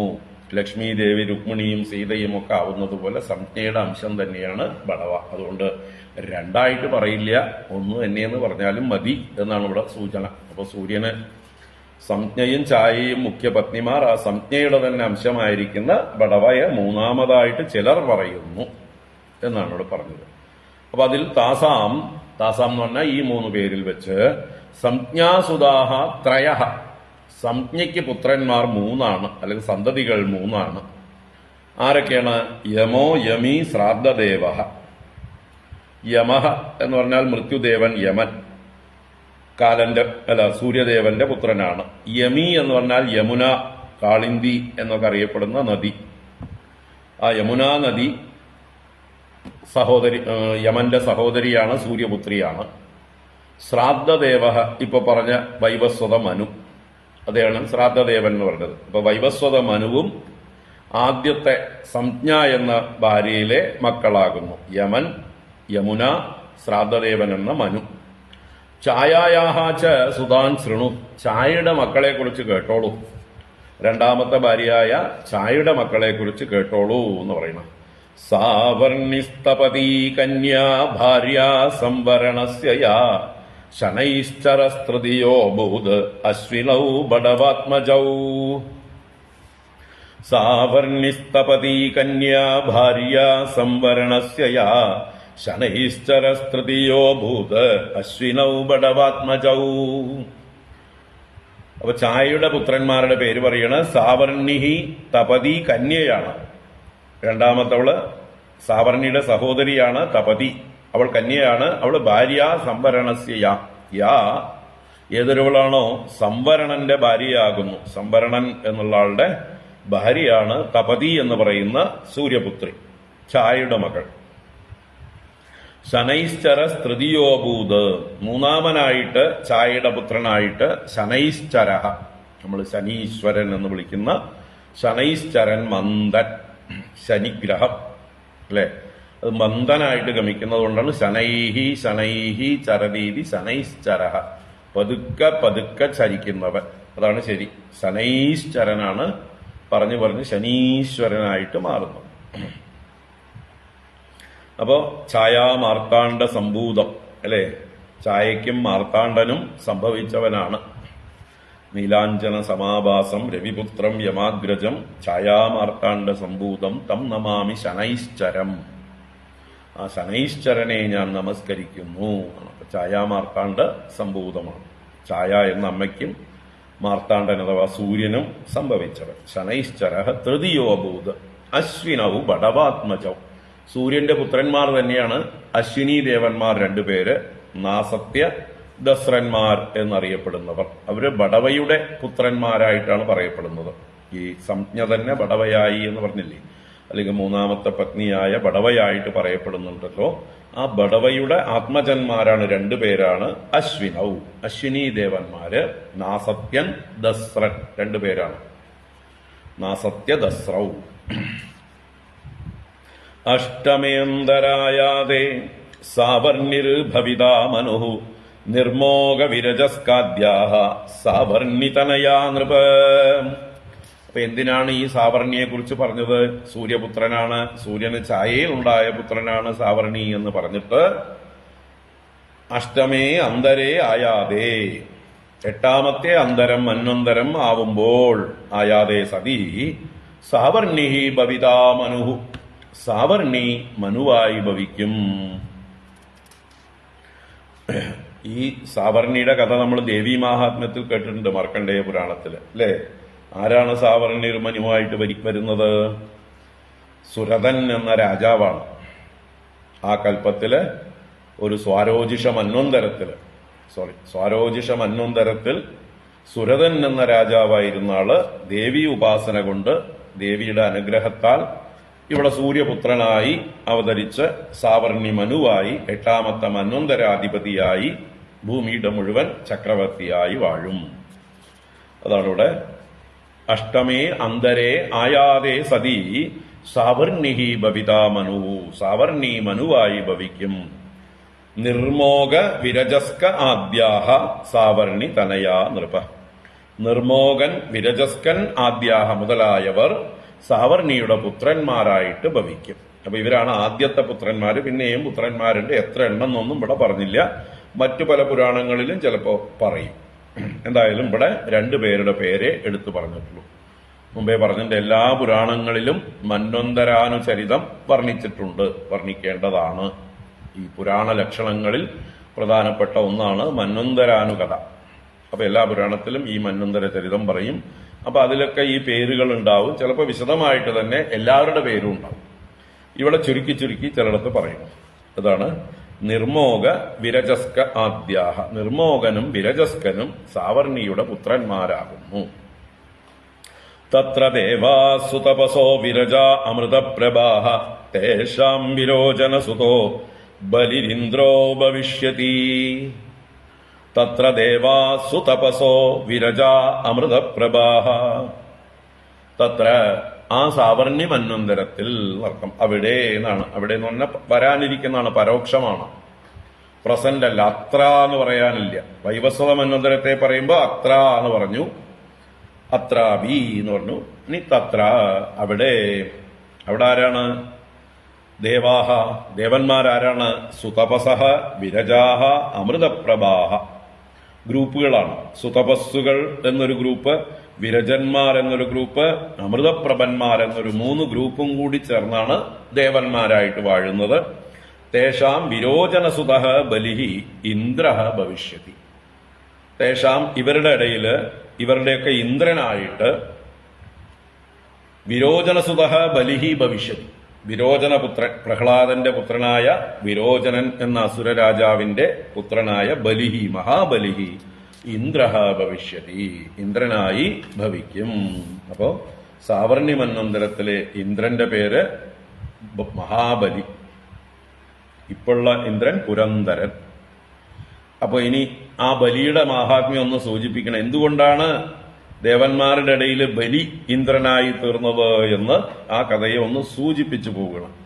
ദത്വേമാം യാചമാനായ വിഷ്ണവേ യഹ പദത്രയം രാദ്ധം ഇന്ദ്രപദം ഹിത്വാ തതസിദ്ധിം അവാപ്സ്യതി.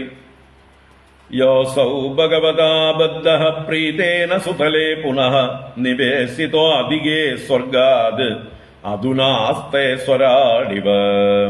ഈ 2 ശ്ലോകങ്ങളെ കൊണ്ട് മഹാബലി ചരിതം ഒന്ന് ചുരുക്കി പറഞ്ഞു. ദത്വേമാം യാചമാനായ വിഷ്ണവേ യഹ പദത്രയം രാദ്ധം ഇന്ദ്രപദം ഹിത്വാ തതസിദ്ധിം അവാപ്സ്യതി. ഇവിടെ യാചമാനായ വിഷ്ണവേ, യാചിച്ചു വന്നവനായ വിഷ്ണുവിനായിക്കൊണ്ട് യഹ ഇമാം പദത്രയം ദത്വ, ഇമാം പൃഥ്വീം എന്നർത്ഥം, അല്ലെങ്കിൽ ഈ ലോകത്തെ മുഴുവൻ പദത്രയമായിട്ട് ദത്വ, മൂന്നടിയായിട്ട് കൊടുത്തിട്ട്, ദാനം ചെയ്തിട്ട്, യാചിച്ചു വന്ന വിഷ്ണുവിന് ലോകങ്ങളെ ദാനം ചെയ്ത് രാജ്ഞം ഇന്ദ്രപദം ഹിത്വാ തതസിദ്ധിമവാപ്സ്യതി. അപ്പോ അത് ദാനം ചെയ്തു. രാജ്ഞം ഇന്ദ്രപദം, അതിന്റെ പ്രതിഫലമായിട്ടാണ് അദ്ദേഹത്തിന് ഇന്ദ്രപദം ലഭിക്കുന്നത്. അടുത്ത സാവർണ്യ മന്വന്തരത്തിൽ രാജ്ഞമായ ലഭിച്ചതായ ഇന്ദ്രപദം. എന്നിട്ടോ ഇനി അവസാനം ഹിത്വാ തതഹ സിദ്ധിം അവാപ്സ്യതി, അദ്ദേഹം ആ ഇന്ദ്രപദത്തെയും പിന്നീട് ത്യജിച്ച് സിദ്ധിയെ പ്രാപിക്കും എന്നാണ്. എന്നുവെച്ചാൽ മുക്തനായിത്തീരും. അവസാന കാലമാകുമ്പോഴേക്കും അദ്ദേഹത്തിന് മതിയാവും. ഇനിയിപ്പോ മതി ഇന്ദ്രപദമൊക്കെ എന്ന് പറഞ്ഞ് എല്ലാറ്റിലും വിരക്തനായിക്കൊണ്ട് ഭഗവാന്റെ അനുഗ്രഹത്താൽ മുക്തനായിത്തീരുന്ന ആളാണ് മഹാബലി. യോസൗ ഭഗവതാ ബദ്ധഃ പ്രീതേന സുതലേ പുനഃ നിവേശിതോ അധികേ സ്വർഗാത് അധുനാ ആസ്തേ സ്വരാട് ഇവ. യോ അസൗ, ഏതൊരു ആ മഹാബലി തന്നെയാണോ ഭഗവതാ ബദ്ധഃ, ഭഗവാനാൽ ബന്ധിക്കപ്പെട്ടു, സത്യം പാലിക്കാൻ വേണ്ടി രണ്ടടി കൊണ്ട് ലോകങ്ങളെല്ലാം അളന്നു കഴിഞ്ഞപ്പോ മൂന്നാമത്തെ അടി എവിടെയെന്ന് ചോദിച്ചുകൊണ്ട് ബന്ധിച്ചു. അങ്ങനെ ഭഗവാനാൽ ബന്ധുകനായിട്ടുള്ളവൻ എങ്ങനെയുള്ള ഭഗവത? പ്രീതേന, പിന്നീട് പ്രസാദിച്ചു ഭഗവാൻ. എന്നിട്ട് പുനഃ സുതലേ നിവേശിത, സുതലത്തിലേക്ക് പ്രവേശിപ്പിക്കപ്പെട്ടു. അതെങ്ങനെയുള്ളതാണ് ഈ സുതലം? സ്വർഗാത് അധികേ സ്വർഗാത് അധികേ, സ്വർഗത്തെക്കാൾ അധികമായിട്ടുള്ള ശ്രേഷ്ഠമായിട്ടുള്ള സുതലത്തിലേക്ക് നിവേശിപ്പിക്കപ്പെട്ടു. എന്നിട്ടോ അധുനാ ആസ്തേ, ഇപ്പോഴും അവിടെ ഇരിപ്പുണ്ട്. ഇപ്പൊ നമ്മളിവിടെ ഈ ഭൂമിയിലിരിക്കുമ്പോ ഇപ്പൊ സുതലത്തിലിരിക്കുന്നുണ്ട് ആര്? മഹാബലി. ഏതുപോലെ? സ്വരാട് ഇവ. സ്വരാട് എന്ന് പറഞ്ഞാല് സ്വർഗത്തിലെ രാജാവിനെ പോലെ തന്നെ. അപ്പൊ ഇന്ദ്രനെ പോലെ തന്നെ അദ്ദേഹം സുതലത്തിലും മഹാനായി, രാജാവായി, ഭഗവാനാൽ പോലും സേവിതനായി, അല്ലെ? ഭഗവാൻ തന്നെ സ്വയം എന്താ പറയുക, ദ്വാരപാലകനായി നിന്നുകൊണ്ട് അങ്ങനെയുള്ള ഒരു ഭാഗ്യം ലഭിച്ച ആ മഹാബലി ഇപ്പോഴും ആ സുതലത്തിൽ സ്വർഗരാജാവായ ഇന്ദ്രനെ പോലെ ശോഭിക്കുന്നു. ഇപ്പൊ ഭഗവാൻ ആദ്യം കോപം അഭിനയിച്ച് ബന്ധിച്ചു, പിന്നീട് പ്രീതനായി സുതലത്തിലേക്ക് അയച്ചു. അപ്പൊ ഇപ്പൊ ഈ വൈവസ്വത മന്വന്തരത്തിൽ മഹാബലി വെയിറ്റിംഗിലാണ്. എവിടെയാണ് വെയിറ്റിംഗ് റൂം? നല്ല AC വെയിറ്റിംഗ് റൂമാണ്, എല്ലാ ഫെസിലിറ്റി ഉള്ള വെയിറ്റിംഗ് റൂമാണ്. അതാണ് സുതലം. അപ്പോയിന്റ്മെന്റ് ആവണമെങ്കിൽ ഇയാള് റിട്ടയർ ചെയ്യണം. ഇപ്പൊ പ്രസന്റ് ഇന്ദ്രനായിരിക്കുന്ന പുരന്ദരന്റെ റിട്ടയർമെന്റ് കാലം വരണം. അത് ഈ മന്വന്തരം കഴിയണം. ഈ വൈവസ്വത മന്വന്തരം എന്ന ടേം കഴിയുമ്പോഴേ ഇന്ദ്രൻ റിട്ടയർ ആവുള്ളൂ. അതിനു മുമ്പ് അദ്ദേഹം ഇന്ദ്രപദം പിടിച്ചടക്കിയത് ഒരു അതിക്രമമാണ്. ഭഗവാൻ അപ്പോയിന്റ് ചെയ്ത പുരന്ദരൻ എന്ന ഇന്ദ്രനെ അകാലത്തിൽ സ്ഥാനഭ്രഷ്ടനാക്കി അതിക്രമിച്ച് പിടിച്ചെടുത്തതാണ്. അത് ഭഗവാന് സമ്മതമായിട്ടുള്ള വ്യവസ്ഥയല്ല. അതുകൊണ്ടാണ് ഭഗവാൻ അദ്ദേഹത്തെ അവിടുന്ന് സ്ഥാനഭ്രഷ്ടനാക്കി തൽക്കാലം നീ സുതലത്തിൽ പോയിരിക്കെ, സമയമാവുമ്പോ വിളിക്കാം എന്ന് പറഞ്ഞ് നല്ലൊരു വെയിറ്റിംഗ് സ്ഥലം കൊടുത്തിരിക്കുന്നതാണ് സുതലം. അപ്പോ ദേവന്മാരെയും ഇന്ദ്രനെയും പറഞ്ഞു. ഇനി സപ്തർഷികൾ ആരാണ് സാവർണി മന്വന്തരത്തിൽ? ഗാലവോ ദീപ്തിമാൻ രാമോ ദ്രോണപുത്ര കൃപസ്തദാം ഋഷ്യശൃംഗഃ പിതാസ്മാകം ഭഗവാൻ ബാദരായണഃ ഇമേ സപ്തർഷയസ്തത്ര ഭവിഷ്യന്തി സ്വയോഗതഃ ഇദാനീം ആസത്തെ രാജൻ സ്വേ സ്വേ ആശ്രമമണ്ഡലേ. ഗാലവോ ദീപ്തിമാൻ രാമോ ദ്രോണപുത്രഃ കൃപസ്തദാം ഋഷ്യശൃംഗഃ പിതാസ്മാകം ഭഗവാൻ ബാദരായണഃ ഇമേ സപ്തർഷയസ്തത്ര ഭവിഷ്യന്തി സ്വയോഗതഃ ഇദാനീം ആസത്തെ രാജൻ സ്വേ സ്വേ ആശ്രമമണ്ഡലേ. അപ്പോ അടുത്ത മന്വന്തരത്തിലെ സപ്തർഷികൾ ആരൊക്കെയാണ്? ഗാലവൻ, ദീപ്തിമാൻ, രാമൻ, ഇവിടെ രാമൻ എന്നാൽ പരശുരാമൻ, ദ്രോണപുത്രൻ എന്ന് പറഞ്ഞാൽ അശ്വത്ഥാമ, കൃപഃ ഇപ്പോഴുള്ള എന്താ പറയുക ദ്രോണന്റെ സഹോദരി ഭർത്താവായ കൃപൻ. ആ കൃപനും ഗൗതമപുത്രനാണ് കൃപൻ. ആ കൃപനും തഥാ ഋഷ്യശൃംഗഃ ഋഷ്യശൃംഗൻ, നമ്മുടെ രാമായണത്തിൽ വരുന്ന പുത്രകാമേഷ്ടി ചെയ്യുന്ന ഋഷ്യശൃംഗൻ. അതുപോലെ പിതാസ്മാകം, അസ്മാകം പിതാ ഭഗവാൻ ബാദരായണ. ആരാ പറയണ? സുഖബ്രഹ്മർഷി. എന്റെ അച്ഛൻ സർവജ്ഞനായ ബാദരായണനും വ്യാസനും. അപ്പൊ ആരൊക്കെയാണ്? ഗാലവൻ, ദീപ്തിമാൻ, പരശുരാമൻ, അശ്വത്ഥാമ, കൃപഃ, ഋഷ്യശൃംഗഃ, വ്യാസഃ. ഇങ്ങനെ 7 ഋഷിമാരാണ്. ഇമേ സപ്തർഷയഃ തത്ര ഭവിഷ്യന്തി. തത്ര അവിടെ ഭവിക്കും. ആ മന്വന്തരത്തിൽ അവര് സപ്തർഷികളായിട്ട് ഭവിക്കും. സ്വയോഗതഃ, അവരവരുടെ ആ മഹത്വം കൊണ്ടാണ് അവര്, സ്വയോഗബലം കൊണ്ട്. ഇപ്പൊ അവരെവിടെ ഇരിക്കണു? ഇതാനീം ആസവേ രാജൻ സ്വേ സ്വേ ആശ്രമ മണ്ഡലം. ഈ ഭൂമിയിൽ തന്നെ അവരവരുടേതായിട്ടുള്ള ആശ്രമ മണ്ഡലങ്ങളിൽ അവരിപ്പോ വസിക്കുന്നു. ഇതാനീം ഇപ്പോൾ ആസവേ വസിക്കുന്നു. സ്വേ സ്വേ ആശ്രമ മണ്ഡലം, അവരവരുടെ ആശ്രമ മണ്ഡലങ്ങളിൽ തപസ്സനുഷ്ഠിച്ചുകൊണ്ട് അവർ തയ്യാറെടുത്തുകൊണ്ടിരിക്കുകയാണ്. അവരുടെ തപസ്സുകൊണ്ട് അവർ ശുദ്ധരായി തീരും. ഇപ്പോ ദ്രോണപുത്രനായ അശ്വത്ഥാമാവിനോ അല്ലെങ്കിൽ കൃപനോ പരശുരാമനോ ഒക്കെ എന്തെങ്കിലും ന്യൂനതകൾ ഉണ്ടെങ്കിൽ പോലും അതെല്ലാം തീർത്ത് അവർ പരിശുദ്ധരായി യോഗ്യരായി തീരാനുള്ള തപസ് അനുഷ്ഠിച്ചുകൊണ്ടിരിക്കുകയാണ്. തപസ്സുകൊണ്ട് പവിത്രീകരിച്ച് അടുത്ത മന്വന്തരത്തിലെ സാവർണ്യ മന്വന്തരത്തിലെ സപ്തർഷികളായി ഭവിക്കും എന്ന്. ദേവഗുഹ്യാത് സരസ്വത്യാം സാർവഭൗമ ഇതി പ്രഭു സ്ഥാനം പുരന്തരാധൃത്വാ ബലയേ ദാസ്യതി ഈശ്വരഃ. ഭഗവാന്റെ അവതാരം സാവർണ്യ മന്വന്തരത്തിൽ ഭഗവാൻ ഏതു പേരിലാണ്, ആരുടെ മകനായിട്ടാണ് അവതരിക്കുന്നത് എന്ന് പറയാണ്. ദേവഗുഹ്യാത് സരസ്വത്യാം സാർവഭൗമഃ ഇതി പ്രഭു. പ്രഭു ഭഗവാൻ സാർവഭൗമഃ ഇതി, സാർവഭൗമൻ എന്ന പേരിൽ ആരിലാണ്? അമ്മയുടെ പേര് സരസ്വതി, അച്ഛന്റെ പേര് ദേവഗുഹ്യൻ. അപ്പൊ ദേവഗുഹ്യനിൽ നിന്ന് സരസ്വതിയിൽ, സരസ്വതി എന്ന ക്ഷേത്രത്തിൽ, ക്ഷേത്രം എന്ന് പറഞ്ഞാൽ ഗർഭപാത്രം. അപ്പോൾ സരസ്വതി എന്ന അമ്മയിൽ ദേവഗുഹ്യൻ എന്ന അച്ഛനിൽ നിന്ന് സാർവഭൗമൻ എന്ന പേരിൽ ഭഗവാൻ അവതരിക്കും അടുത്ത മന്വന്തരത്തില്. എന്നിട്ട് എന്താ അവിടെ പ്രത്യേകം ചെയ്യുന്നത് വെച്ചാല് സ്ഥാനം പുരന്തരാത് ഹൃത്വാ ബലയേ ദാസ്യതി ഈശ്വരഃ. ഈശ്വരഃ എല്ലാറ്റിന്റെയും നിയന്താവാണ്. അപ്പൊ ഈശ്വരനായ ഭഗവാൻ എന്ത് ചെയ്യും? പുരന്തരാത് സ്ഥാനം ഹൃത്വ. ഈ മന്വന്തരം കഴിഞ്ഞ് അടുത്ത മന്വന്തരം സാവർണ്യ മന്വന്തരം ആരംഭിക്കുമ്പോഴും നമ്മുടെ ഇന്ദ്രൻ ഇന്ദ്രപദവി വിട്ടുകൊടുക്കാൻ തയ്യാറാവില്ല. ആരെ? പുരന്തരൻ. അപ്പൊ പുരന്തരൻ സീറ്റിൽ മുറുക്ക പിടിച്ചിരിക്കും. അപ്പോ ഈ ഭഗവാൻ ഇടപെടും. അവിടെയാണെങ്കിൽ മഹാബലിക്കാണെങ്കിൽ യാതൊരു താല്പര്യമില്ലാതായി. മഹാബലി ഭഗവാനെ കണ്ട് കണ്ട് കണ്ട് നിസ്സംഗനായി, മത്സരമൊന്നും ഇല്ലാതായി, തനിക്ക് ഇന്ദ്രപദവി വേണമെന്നുള്ള ആശയം ഇല്ലാതായി. അതുകൊണ്ട് തന്നെ അദ്ദേഹം മെനക്കെട്ടില്ല. ഇതിപ്പോ എന്റെ ടേണാണ് എന്ന് പറഞ്ഞ അപ്പോയിന്റ്മെന്റ് ഓർഡറും കൊണ്ടുപോയിട്ട് അടുത്ത ആളെ കസേരയിൽ നിന്ന് തള്ളിയിട്ടിട്ട് അവിടെ കയറിയിരിക്കുന്ന പണി മഹാബലി ചെയ്തില്ല. അപ്പൊ ആര് ഇടപെട്ടു? സാർവഭൗമൻ എന്ന ഭഗവാൻ തന്നെ ഇടപെട്ടു. അപ്പൊ പുരന്തരനെ സീറ്റിൽ നിന്ന് ഇറക്കിവിട്ട് ബലിക്ക് ആ സീറ്റ് ഒഴിപ്പിച്ചു കൊടുക്കുന്നത് ഈ ഭഗവാനാണ്. നോക്കൂ, അപ്പൊ ഏതൊരു ഭഗവാനാണോ ബലിയെ മുമ്പ് അവിടുന്ന് സ്ഥാനഭ്രഷ്ടനാക്കി ഇന്ദ്രനെ അവിടെ പ്രതിഷ്ഠിച്ചത്, അതേ ഭഗവാൻ തന്നെ ഇന്ദ്രനെ അവിടുന്ന് ഭ്രഷ്ടനാക്കി മഹാബലിയെ പ്രതിഷ്ഠിക്കുന്നു. അപ്പൊ ഭഗവാൻ ആരോടെങ്കിലും പ്രത്യേക രാഗദ്വേഷങ്ങളുണ്ടോ? ഭഗവാൻ ഒരു നിയമത്തെ പാലിക്കുകയാണ് ചെയ്യുന്നത്.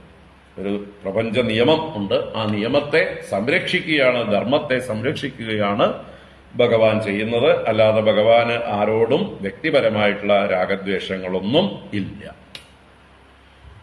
നിങ്ങൾ മര്യാദക്കാരാണെങ്കിൽ ഭഗവാൻ ഇടപെടേണ്ട ഒരു കാര്യമില്ല. അപ്പൊ ആരൊക്കെയാണോ അപമര്യാദയായി പെരുമാറുന്നത്, അല്ലെ, അഴിമതികൾ കാണിക്കുന്നത്, അവിടെയൊക്കെയാണ് EDയും ഇൻകം ടാക്സും മറ്റു CBI ഒക്കെ വന്ന് അന്വേഷണങ്ങൾ ചെയ്യുക. മടിയിൽ കനമുള്ളവർക്കേ പേടിക്കേണ്ട ആവശ്യമുള്ളൂ. അപ്പോ സാവർണി മന്വന്തരം കഴിഞ്ഞു. ഇനി 9ാമത്തെ മന്വന്തരം പറയുന്നു. നവമോ ദക്ഷസാവർണി മനുഃ വരുണ സംഭവഃ ഭൂതകേതുർദീപ്തകേതു ഇത്യാദ്യാസ്തൽസുതാ നൃപ. നവമോ ദക്ഷസാവർണി മനുഃ വരുണ സംഭവഃ ഭൂതകേതുർദീപ്തകേതു ഇത്യാദ്യാസ്തൽസുതാ നൃപ. നവമഃ മനുഃ, ഒമ്പതാമത്തെ മനുവായിട്ട് ദക്ഷസാവർണി. ദക്ഷസാവർണിയാണ് മനുവായിട്ട് ഭവിക്കുന്നത്. അദ്ദേഹം ആരാണ്? വരുണ സംഭവ, വരുണന്റെ പുത്രനാകുന്നു എന്നാ പറയുന്നത്. അപ്പൊ വരുണനിൽ നിന്ന് സംഭവിച്ച വരുണപുത്രനായ ദക്ഷസാവർണി ഒമ്പതാമത്തെ മനുവാകും. ഭൂതകേതു ദീപ്തകേതു ഇത്യാദ്യാഹ, ഭൂതകേതു ദീപ്തകേതു മുതലായവർ തൽസുതാ, അദ്ദേഹത്തിന്റെ പുത്രന്മാരാകും, മനുപുത്രന്മാർ ഭൂതകേതു ദീപ്തകേതു മുതലായവരാകുന്നു രാജാവേ. പാരാമരീചിഗർഭാദ്യാ ദേവാ ഇന്ദ്രോ അത്ഭുത സ്മൃത ദ്യുതിമൽ പ്രമുഖാസ്തത്ര ഭവിഷ്യന്തി ഋഷയസ്തതഃ. പാരാമരീചിഗർഭാദ്യാ ദേവാ ഇന്ദ്രോ അത്ഭുത സ്മൃത ദ്യുതിമൽ പ്രമുഖാസ്തത്ര ഭവിഷ്യന്തി ഋഷയസ്തതഃ. അവിടെ ദേവന്മാരാരൊക്കെയാന്ന് പറയണ്? പാരന്മാര്, പരാഹ എന്ന് വിസർഗുണ്ട് ലോപിച്ചു പോയതാണ്. മരീചി ഗർഭാദ്യാഹ, മരീചി ഗർഭൻ മുതലായവർ, അല്ലെങ്കിൽ മരീചി ഗർഭന്മാർ മുതലായവർ. ഒരു ഗ്രൂപ്പുകളാണ് പറയുന്നത്. മരീചി ഗർഭന്മാർ, പാരന്മാർ, രണ്ട് ഗ്രൂപ്പുകള് ദേവന്മാരായിട്ട് ഭവിക്കും. ദേവാഹ. ഇന്ദ്രോ അത്ഭുത സ്മൃത, ആ കാലത്ത് ഇന്ദ്രന്റെ പേര് അത്ഭുതൻ എന്നാണ്. നവമ മന്വന്തരത്തിൽ, ദക്ഷസാവർണി മന്വന്തരത്തിലെ ഇന്ദ്രന്റെ പേര് അത്ഭുതൻ. ദ്യുതിമൽ പ്രമുഖാഹ തത്ര ഭവിഷ്യന്തി ഋഷയഃ. തത്ര തതഃ, അവിടെ അനന്തരം ഋഷികളായി ഭവിക്കും, സപ്തർഷികളായി ഭവിക്കുന്നത് ദ്യുതിമൽ പ്രമുഖ. ദ്യുതിമത്ത് എന്ന് പറഞ്ഞാൽ ദ്യുതിമാൻ. അപ്പൊ ദ്യുതിമാൻ മുതലായ, അത് സവനൻ, ദ്യുതിമാൻ, ഹവ്യൻ, വസു, മേധാതിഥി, ജ്യോതിഷ്മാൻ, സത്യൻ എന്നിങ്ങനെയാണ് അന്നത്തെ സപ്തർഷികൾ. അപ്പൊ ദ്യുതിമത് പ്രമുഖാഹ എന്ന് ഇവിടെ പറഞ്ഞിട്ടുള്ളൂ. വേറെ പല പുരാണങ്ങളിലാണ് ഈ പേരുകൾ പറഞ്ഞിട്ടുള്ളത്. സവനനും ദ്യുതിമാനും ഹവ്യനും വസുവും മേധാതിഥിയും ജ്യോതിഷ്മാനും സത്യനും. അപ്പൊ ഇങ്ങനെ സപ്തർഷികൾ. ഇനി ഭഗവാന്റെ അവതാരം ഒമ്പതാമത്തെ മന്വന്തരത്തിൽ ആരാണ്? ആയുഷ്മതോ അംബുദാരായാം ഋഷഭോ ഭഗവത്കലാ ഭവിതായേന സംരാദ്ധാം ത്രിലോകീം ഭക്ഷ്യത്തെ അത്ഭുതഃ. ആയുഷ്മതോ അംബുദാരായാം ഋഷഭോ ഭഗവത്കലാ ഭവിതായേന സംരാദ്ധാം ത്രിലോകീം ഭക്ഷ്യത്തെ അത്ഭുതഃ. ഇവിടെ ഭഗവാന്റെ പേര് ഋഷഭൻ എന്ന് പറയുന്നുണ്ട്. അച്ഛന്റെ പേര് ആയുഷ്മാൻ, അമ്മയുടെ പേര് അംബുദാര. അപ്പൊ അതാണ് ആയുഷ്മതഃ എന്ന് പറഞ്ഞാൽ ആയുഷ്മാനിൽ നിന്ന്, അംബുദാരായാം എന്ന് പറയുമ്പോൾ അംബുദാരയിൽ. അപ്പൊ ആയുഷ്മാൻ അംബുദാര ദമ്പതികളിൽ നിന്ന് ഭഗവത് കലാ ഋഷഭ, ഭഗവത് കലയായിട്ട് ഭഗവാന്റെ അംശാവതാരമായി ഋഷഭൻ എന്ന പേരില് ഭവിക്കും. ഭവിത എന്നുള്ളത് ഫ്യൂച്ചറിൽ ഭവിക്കാൻ പോകുന്നതിനെ പറയുന്നു. ഭവിക്കും, ഇറ്റ് വിൽ ഹാപ്പൻ എന്നർത്ഥം. അപ്പോ ഫ്യൂച്ചറാണ്. ഋഷഭൻ എന്ന പേരിൽ ഭഗവാൻ ഭവിക്കും. അപ്പൊ മുമ്പൊരു ഋഷഭാവതാരം ഉണ്ടായിട്ടുണ്ട്, അതല്ല. അവിടെ നമ്മുടെ നാഭീപുത്രനായിട്ട്, അല്ലെ, പ്രിയവ്രതന്റെ വംശത്തില് അഗ്നീന്ദ്രന്റെ പുത്രനായ നാഭിയുടെ പുത്രനായി ഭഗവാൻ ഋഷഭൻ എന്ന പേരിൽ അവതരിച്ചു. ഇവിടെ ഇനിയൊരു വരാനിരിക്കുന്ന ഋഷഭനാണ്. അവിടെയും ഋഷഭൻ ശ്രേഷ്ഠൻ എന്നാണ് അർത്ഥം. അപ്പൊ ഭഗവാൻ അവതരിക്കും. എന്നിട്ടോ എന്താ ചെയ്യണ? ഏന സംരാദ്ധാം ത്രിലോകീം ഭോക്ഷ്യത്തെ അത്ഭുത. അത്ഭുതൻ എന്ന് പറഞ്ഞത് ഇന്ദ്രന്റെ പേരാന്ന് പറഞ്ഞു. അവിടത്തെ ഇന്ദ്രൻ അത്ഭുതനാണ്. അദ്ദേഹം ത്രിലോകീം ഭോക്ഷ്യത്തെ, മൂന്ന് ലോകങ്ങളും ഭുജിക്കും, അനുഭവിക്കും. He will enjoy. അപ്പോ ഏന സംരാബ്ദാം എന്ന് പറയുന്നുണ്ട്. ഏന എന്ന് പറഞ്ഞാൽ ഋഷഭേന സംരാബ്ദാം, സമ്യക്കാകും വണ്ണം ദാനം ചെയ്യപ്പെട്ടത്, സാധിപ്പിച്ചു കൊടുത്തത്. അപ്പോ ആരെങ്കിലുമൊക്കെ അതിന് തടസ്സങ്ങൾ നിൽക്കുന്നുണ്ടാവുമല്ല, അസുരന്മാർ, ദുഷ്ടന്മാരൊക്കെ. അപ്പൊ അവരിൽ നിന്ന് ഈ മൂന്ന് ലോകങ്ങളെയും മോചിപ്പിച്ച് ഇന്ദ്രന് ഏൽപ്പിച്ചു കൊടുക്കും. അങ്ങനെ അത്ഭുതൻ എന്ന ഇന്ദ്രൻ അനുഭവിക്കും. അപ്പൊ ആ അത്ഭുതൻ എന്ന ഇന്ദ്രന് വലിയ സഹായമായി ഭവിക്കുന്നു ഭഗവാന്റെ ഋഷഭൻ എന്ന അവതാരം നവമ മന്വന്തരത്തിൽ കഴിഞ്ഞു. ഇനി 10ാമത്തെ മന്വന്തരം. ദശമോ ബ്രഹ്മസാവർണി ഉപശ്ലോകസുതോ മഹാൻ തത്സുതാ ഭൂരിഷേണാദ്യാഹ ഹവിഷ്മത് പ്രമുഖാദ്വിജാഹ ദശമോ ബ്രഹ്മസാവർണിഃ ഉപശ്ലോകസുതോ മഹാൻ തൽസുതാ ഭൂരിഷേണാദ്യാഃ ഹവിഷ്മത് പ്രമുഖാ ദ്വിജാഃ. ദശമഃ ബ്രഹ്മസാവർണിഃ, പത്താമനായിട്ടുള്ള മനു ബ്രഹ്മസാവർണിയാണ്. അദ്ദേഹം ആരാണെന്ന് പറയണ? ഉപശ്ലോകസുതഃ മഹാൻ, മഹാനായ ഉപശ്ലോകപുത്രനാണ്. ഉപശ്ലോകൻ, നമുക്കറിയാവുന്ന ഒരു ഉപശ്ലോകൻ നമ്മുടെ ശ്രീകൃഷ്ണ ഭഗവാന് ആ സൈരന്ധ്രിയിൽ ഉണ്ടാകുന്ന പുത്രനാണ് അല്ലേ? കുബ്ജ കുറിക്കൂട്ടുകൾ ഭഗവാന് കൊടുത്തില്ലേ? കംസന്റെ ബ്യൂട്ടീഷ്യനായിരുന്ന ആ കുബ്ജ ത്രിവക്ര ഭഗവാന് കുറിക്കൂട്ടുകൾ കൊടുത്തു. പിന്നീട് ഭഗവാൻ അവളുടെ ആതിഥ്യം സ്വീകരിച്ചുകൊണ്ട് അവളുടെ ഗൃഹത്തിലേക്ക് പോകുന്നുണ്ട്, അവളുടെ ആശകൾ സാധിച്ചു കൊടുക്കുന്നുണ്ട്. അങ്ങനെ അവളില് ഭഗവാന് പുത്രനായിട്ട് ഉപശ്ലോകൻ എന്നൊരു പുത്രൻ ഉണ്ടാകുന്നുണ്ട്. അദ്ദേഹം മഹാനാണ്, നാരദന്റെ ശിഷ്യനായി ഭവിച്ച് മഹാപണ്ഡിതനായി തീരുന്നുണ്ട്. അപ്പോൾ ആ ഒരു ഉപശ്ലോകന്റെ പുത്രനാവാം എന്ന് കരുതുന്നു. വേറെ ക്ലൂ ഒന്നും ഇവിടെ ഇല്ല. വേറെ എവിടെയെങ്കിലും കിട്ടുമെങ്കിൽ നോക്കാം. അപ്പൊ എന്തായാലും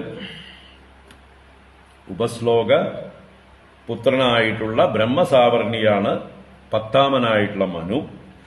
തൽസുതാ ഭൂരിഷേണാദ്യാഹ, അദ്ദേഹത്തിന്റെ പുത്രന്മാരാണ് ഭൂരിഷേണൻ മുതലായവർ എന്നേ പറഞ്ഞുള്ളൂ. ഭൂരിഷേണൻ മുതലായവർ. പിന്നെ ഹവിഷ്മത് പ്രമുഖാഹ ദ്വിജാഹ. ഇവിടെ ദ്വിജാഹ എന്ന് പറയുമ്പോൾ ഋഷികൾ എന്നർത്ഥമാണ്. അപ്പോ പത്താമത്തെ മനു ബ്രഹ്മസാവർണി ഉപശ്ലോകന്റെ പുത്രൻ എന്ന് പറഞ്ഞു. അദ്ദേഹത്തിന്റെ പുത്രന്മാർ ഭൂരിഷേണൻ മുതലായവർ.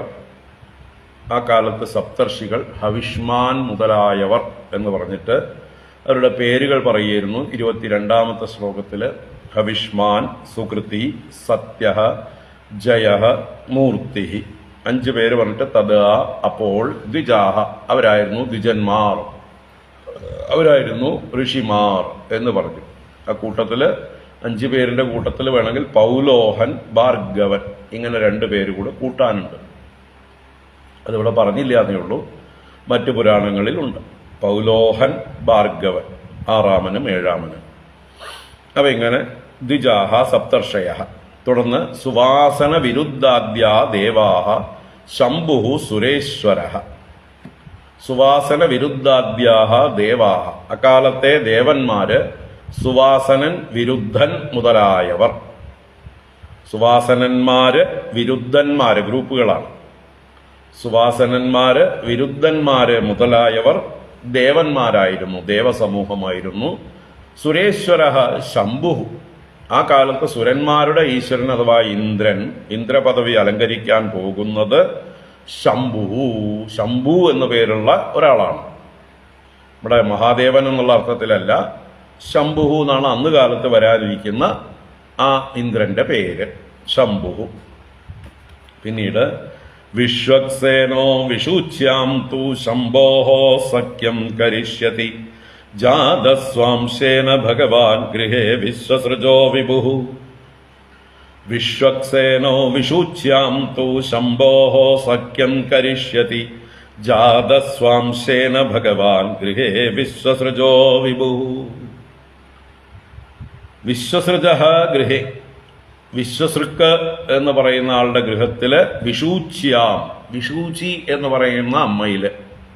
അപ്പൊ വിശ്വസൃക്ക് എന്നത് അച്ഛന്റെ പേരാണ് വിശ്വസൃക്ക്, അമ്മയുടെ പേര് വിഷൂചി. അവിടെ സ്വാംശേന ജാതഃ, ഭഗവാൻ തന്റെ അംശം കൊണ്ട് ജാതനാകുന്നു. പേര് വിശ്വക്സേനഃ.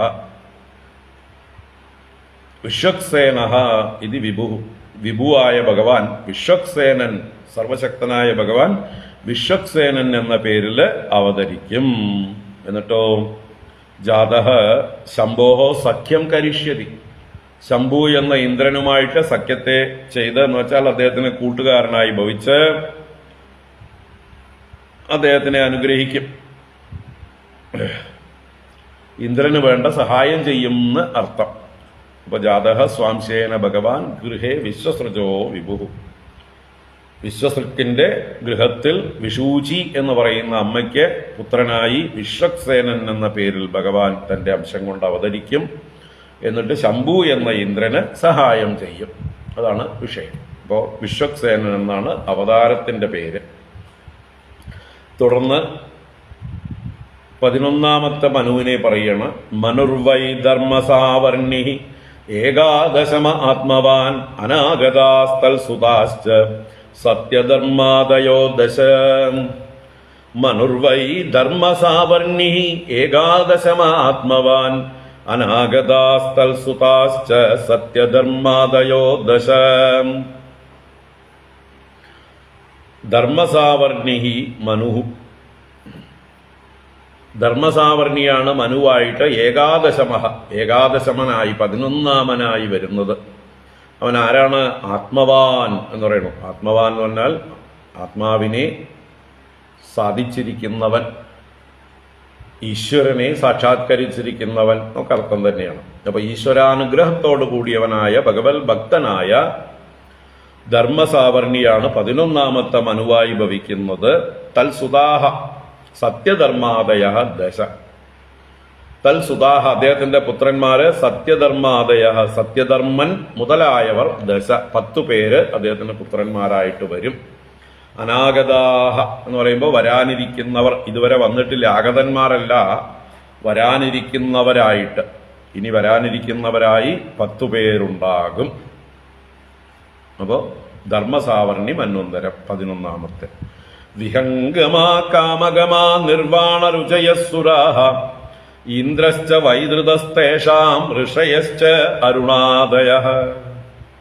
വിഹംഗമാ കാമഗമാ നിർവാണ രുചയസുരാഹ ഇന്ദ്രശ്ച വൈദൃതാസ്തേഷാം ഋഷയശ്ചാരുണാദയഃ. സുരാഹ എന്ന് പറഞ്ഞാൽ ദേവന്മാര്. ആരൊക്കെയാണ് ദേവന്മാര്?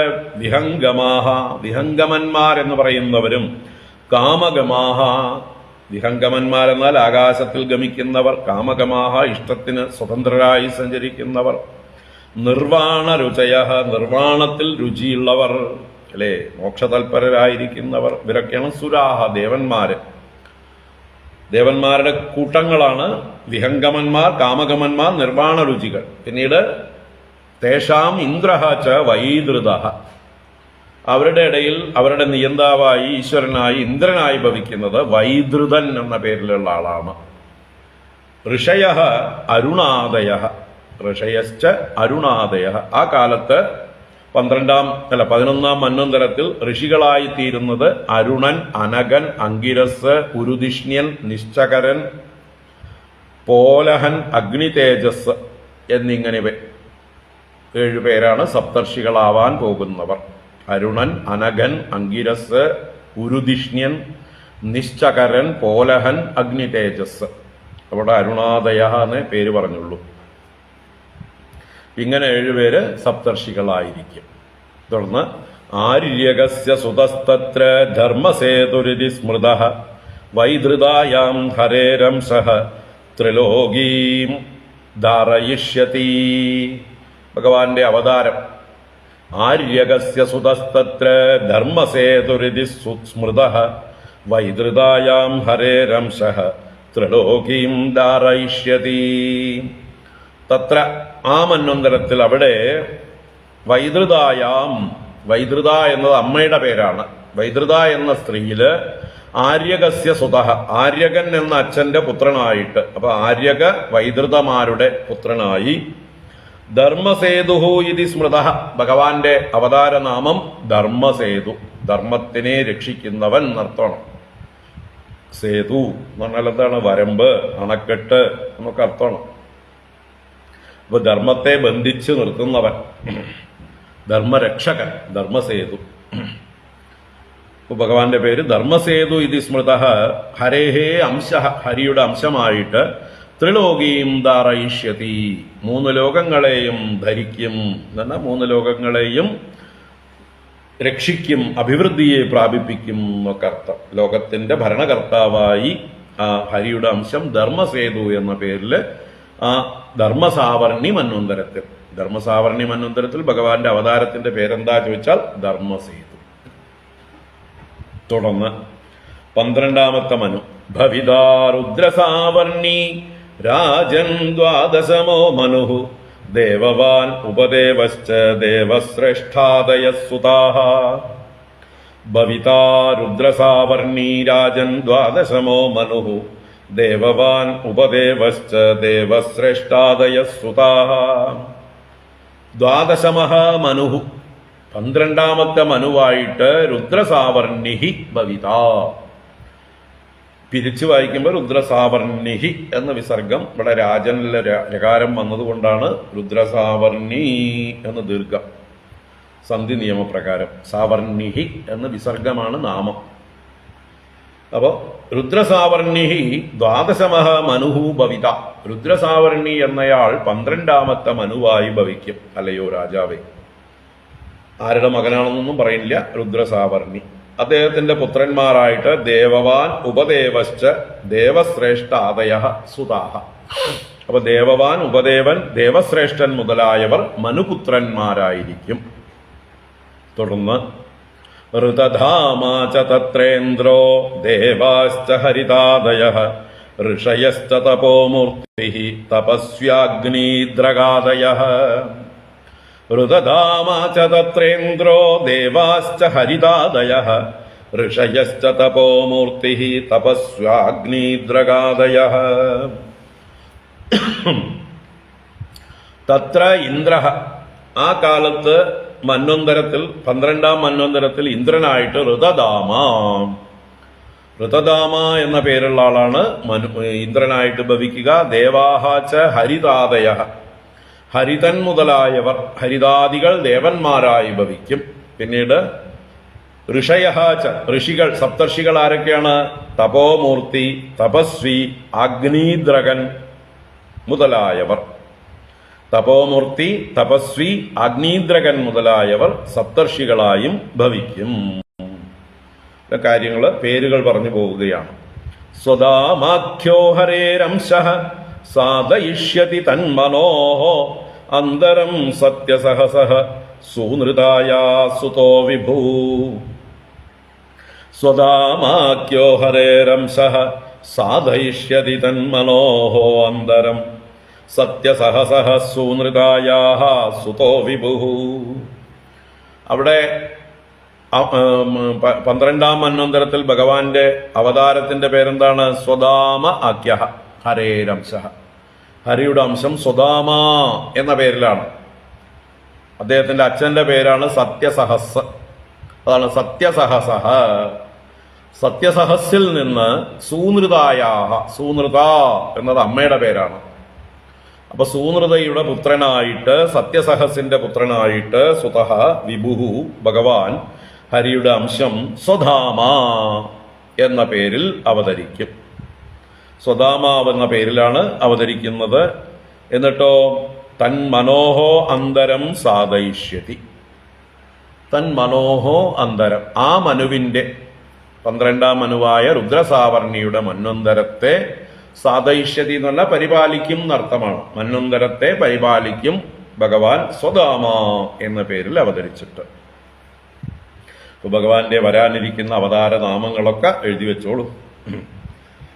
ഇനി 13ാം മനുവിനെ പറയണം. മനുസ്ത്രയോദശോ ഭാവ്യോ ദേവസാവർണിരാത്മവാൻ ചിത്രസേന വിചിത്രാദ്യാഃ ദേവസാവർണി ദേഹജാഃ. മനുസ്ത്രയോദശോ ഭാവ്യോ ദേവസാവർണിരാത്മവാൻ ചിത്രസേന വിചിത്രാദ്യാഃ ദേവസാവർണി ദേഹജാഃ. അപ്പോ ത്രയോദശഃ മനുഃ, 13ാമത്തെ മനുവായിട്ട് ദേവസാവർണി ഭാവ്യഃ, ദേവസാവർണി ഭവിക്കും. ഭാവ്യൻ എന്ന് പറഞ്ഞാൽ ഭവിക്കാനിരിക്കുന്നവൻ എന്നർത്ഥം. ദേവസാവർണിയാണ് 13ാമത്തെ മനുവായി ഭവിക്കാനിരിക്കുന്നവൻ. അവനും ആത്മവാനാണ്, നല്ല ആത്മസാക്ഷാത്കാരം നേടിയവനാണ്. ഇന്ദ്രിയ നിയന്ത്രണം, മനോനിയന്ത്രണമൊക്കെ സ്വാഭാവികമായി സാധിച്ചിട്ടുള്ള ആളാണ്. അങ്ങനെയുള്ള ആത്മവാനായ ദേവസാവർണി 13ാമത്തെ മനുവായി ഭവിക്കും. ചിത്രസേന വിചിത്ര ആദ്യാഹ ദേവസാവർണി ദേഹജാഹ. ദേവസാവർണിയുടെ ദേഹത്തിൽ നിന്ന് ജനിച്ചവർ, പുത്രന്മാർ ആരാണ്? ചിത്രസേനൻ, വിചിത്രൻ മുതലായവർ എന്ന് പറഞ്ഞു.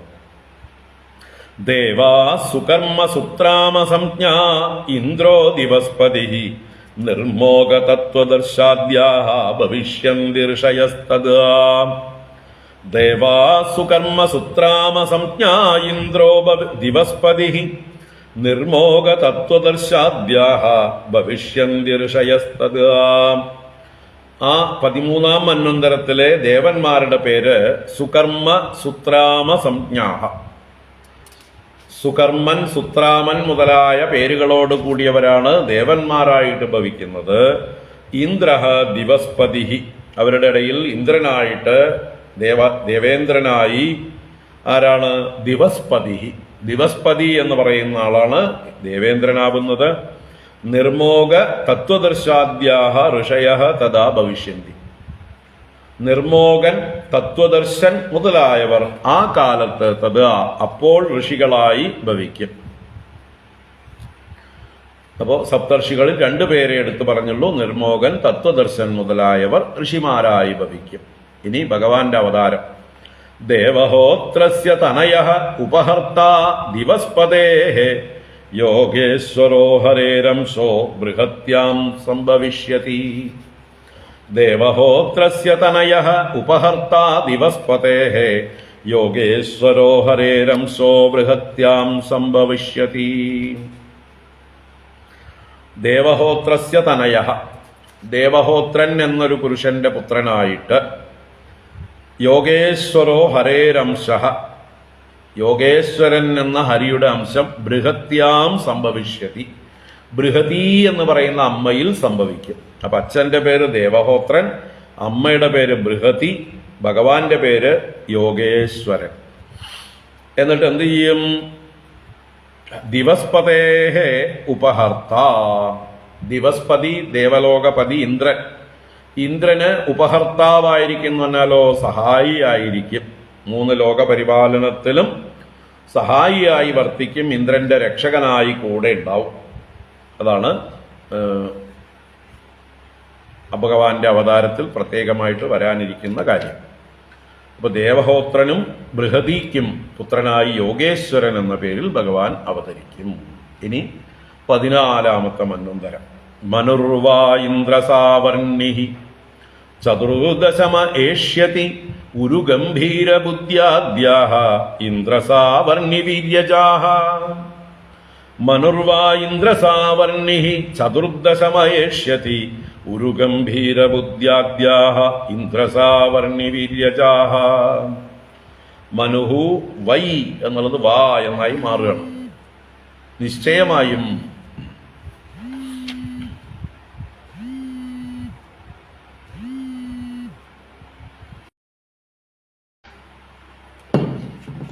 കൊണ്ട് നഷ്ടപ്പെടാവുന്നതായിട്ടുള്ള യജ്ഞസമ്പ്രദായങ്ങളെ, യാഗങ്ങളെ, പൂജാദികളെ, ക്രിയാമാർഗങ്ങളെയൊക്കെ ലോകത്തിൽ വീണ്ടും വിസ്തരിക്കും. 14-ാമത്തെ മന്വന്തരത്തിൽ ഭഗവാൻ അവതരിക്കുന്ന ബൃഹത് ബാനു എന്ന പേരിൽ അവതരിച്ചിട്ട് ഇങ്ങനെ 14 മന്വന്തരങ്ങളും ചുരുക്കി പറഞ്ഞു. എന്നിട്ട് രാജൻ ചതുർദശൈതാനി ത്രികാലാനുഗതാനി തേ പ്രോക്താനി ഏഭിർമിത കൽപ്പോ യുഗസാഹസ്രപര്യയഃ. രാജൻ ചതുർദശൈതാനി ത്രികാലാനുഗതാനി തേ പ്രോക്താന്യേഭിർമിത കൽപ്പോ യുഗസാഹസ്രപര്യയഃ. ഹേ രാജൻ, അല്ലയോ പരീക്ഷിത് രാജാവേ, ചതുർദശ ഏതാനി ത്രികാല അനുഗതാനി, 3 കാലങ്ങളിലും അനുഗതങ്ങൾ എന്ന ക്രമത്തിൽ വരുന്നവ. ഇപ്പൊ ഭൂതത്തിലെ 6 മന്വന്തരങ്ങളെ പറഞ്ഞു, വർത്തമാനം വൈവസ്വത മന്വന്തരം പറഞ്ഞു, വരാനിരിക്കുന്ന ഭാവിയിലെ 7 മന്വന്തരങ്ങളെ കുറിച്ചും പറഞ്ഞു. അതാണ് ത്രികാല അനുഗതാനി. 3 കാലങ്ങളിലായിട്ട് ഇങ്ങനെ ക്രമത്തിൽ ഗമിക്കുന്ന പ്രാപിക്കുന്നതായിട്ടുള്ള ചതുർദശ 14 ഏതാനി മന്വന്തരാണി എന്നർത്ഥം. ഈ മന്വന്തരങ്ങളെ തേ പ്രോക്താനി, നിനക്കായിക്കൊണ്ട് നന്നായിട്ട് പറയപ്പെട്ടു.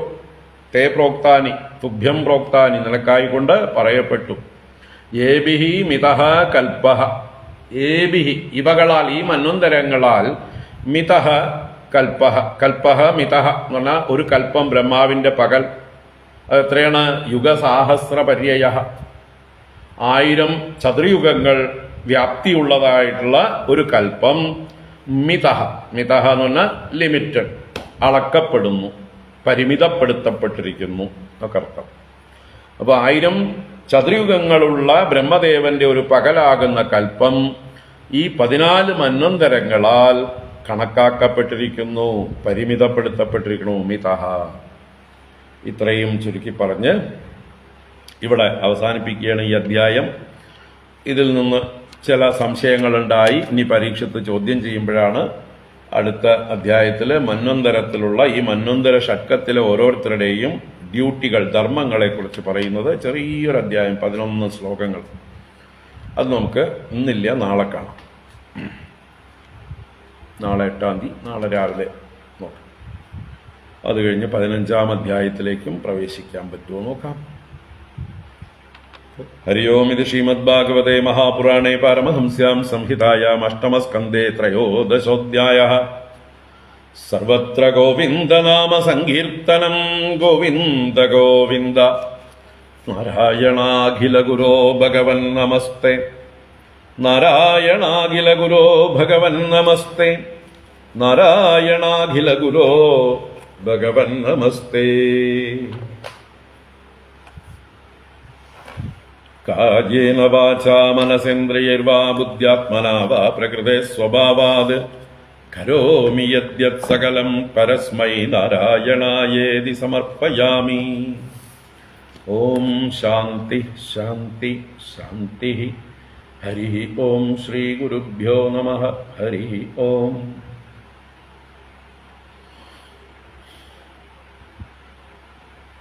ഇവിടെ സമർപ്പിക്കുന്നു.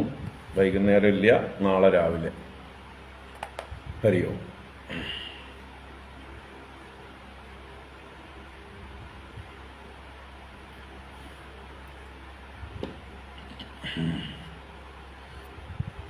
ഒമ്പതാം തീയതി മുതൽ വസന്ത നവരാത്രി ആരംഭിക്കുന്നു. രാമനവമിയുടെ ആ ഒരു 9 ദിവസങ്ങളും ആരംഭിക്കുന്നു. വസന്ത നവരാത്രിയിലെ നവമിയാണ് രാമനവമി. അപ്പോൾ പാലക്കാട്ടുകാർക്ക് വൈകുന്നേരങ്ങളിൽ ദിവസവും കോട്ടയിലെ പ്രഭാഷണമുണ്ട്. രാമായണ സപര്യ എന്നാണ് പേരിട്ടിരിക്കുന്നത്. രാമായണത്തെക്കുറിച്ചിട്ടുള്ള പ്രഭാഷണ പരമ്പരകൾ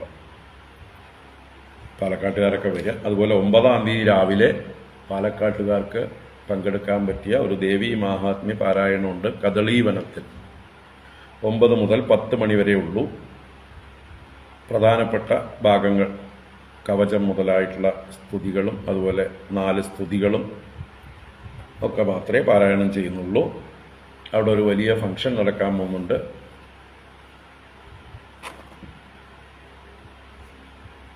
മൂകാംബികയിലെ നരസിംഹടികളും ബദരീനാഥത്തിലെ റാവൽജിയും ഒക്കെ പങ്കെടുക്കുന്ന ഒരു ഫംഗ്ഷനാണ്. ഒരു ദേവീ മാഹാത്മ്യ പ്രചരണ യജ്ഞത്തിൻ്റെ ആരംഭമാണ്. അപ്പോൾ അതിലെല്ലാവരും പാലക്കാട്ടുകാരും അല്ലാത്തവർക്കും വേണമെങ്കിൽ പങ്കെടുക്കാം. ക്ഷേത്രദർശൻ എന്നുള്ളൊരു ഗ്രൂപ്പാണ് അത് ഓർഗനൈസ് ചെയ്യുന്നത്. അതിൽ നമ്മളൊക്കെ പങ്കെടുക്കുന്നുണ്ട്. ദേവീ മാഹാത്മ്യത്തിൻ്റെ ഒരു പ്രചാര പരിപാടി ആയതുകൊണ്ട് എല്ലാവരും വരിക. ഹരി ഓം. ഹരി ഓം. നാരായണ.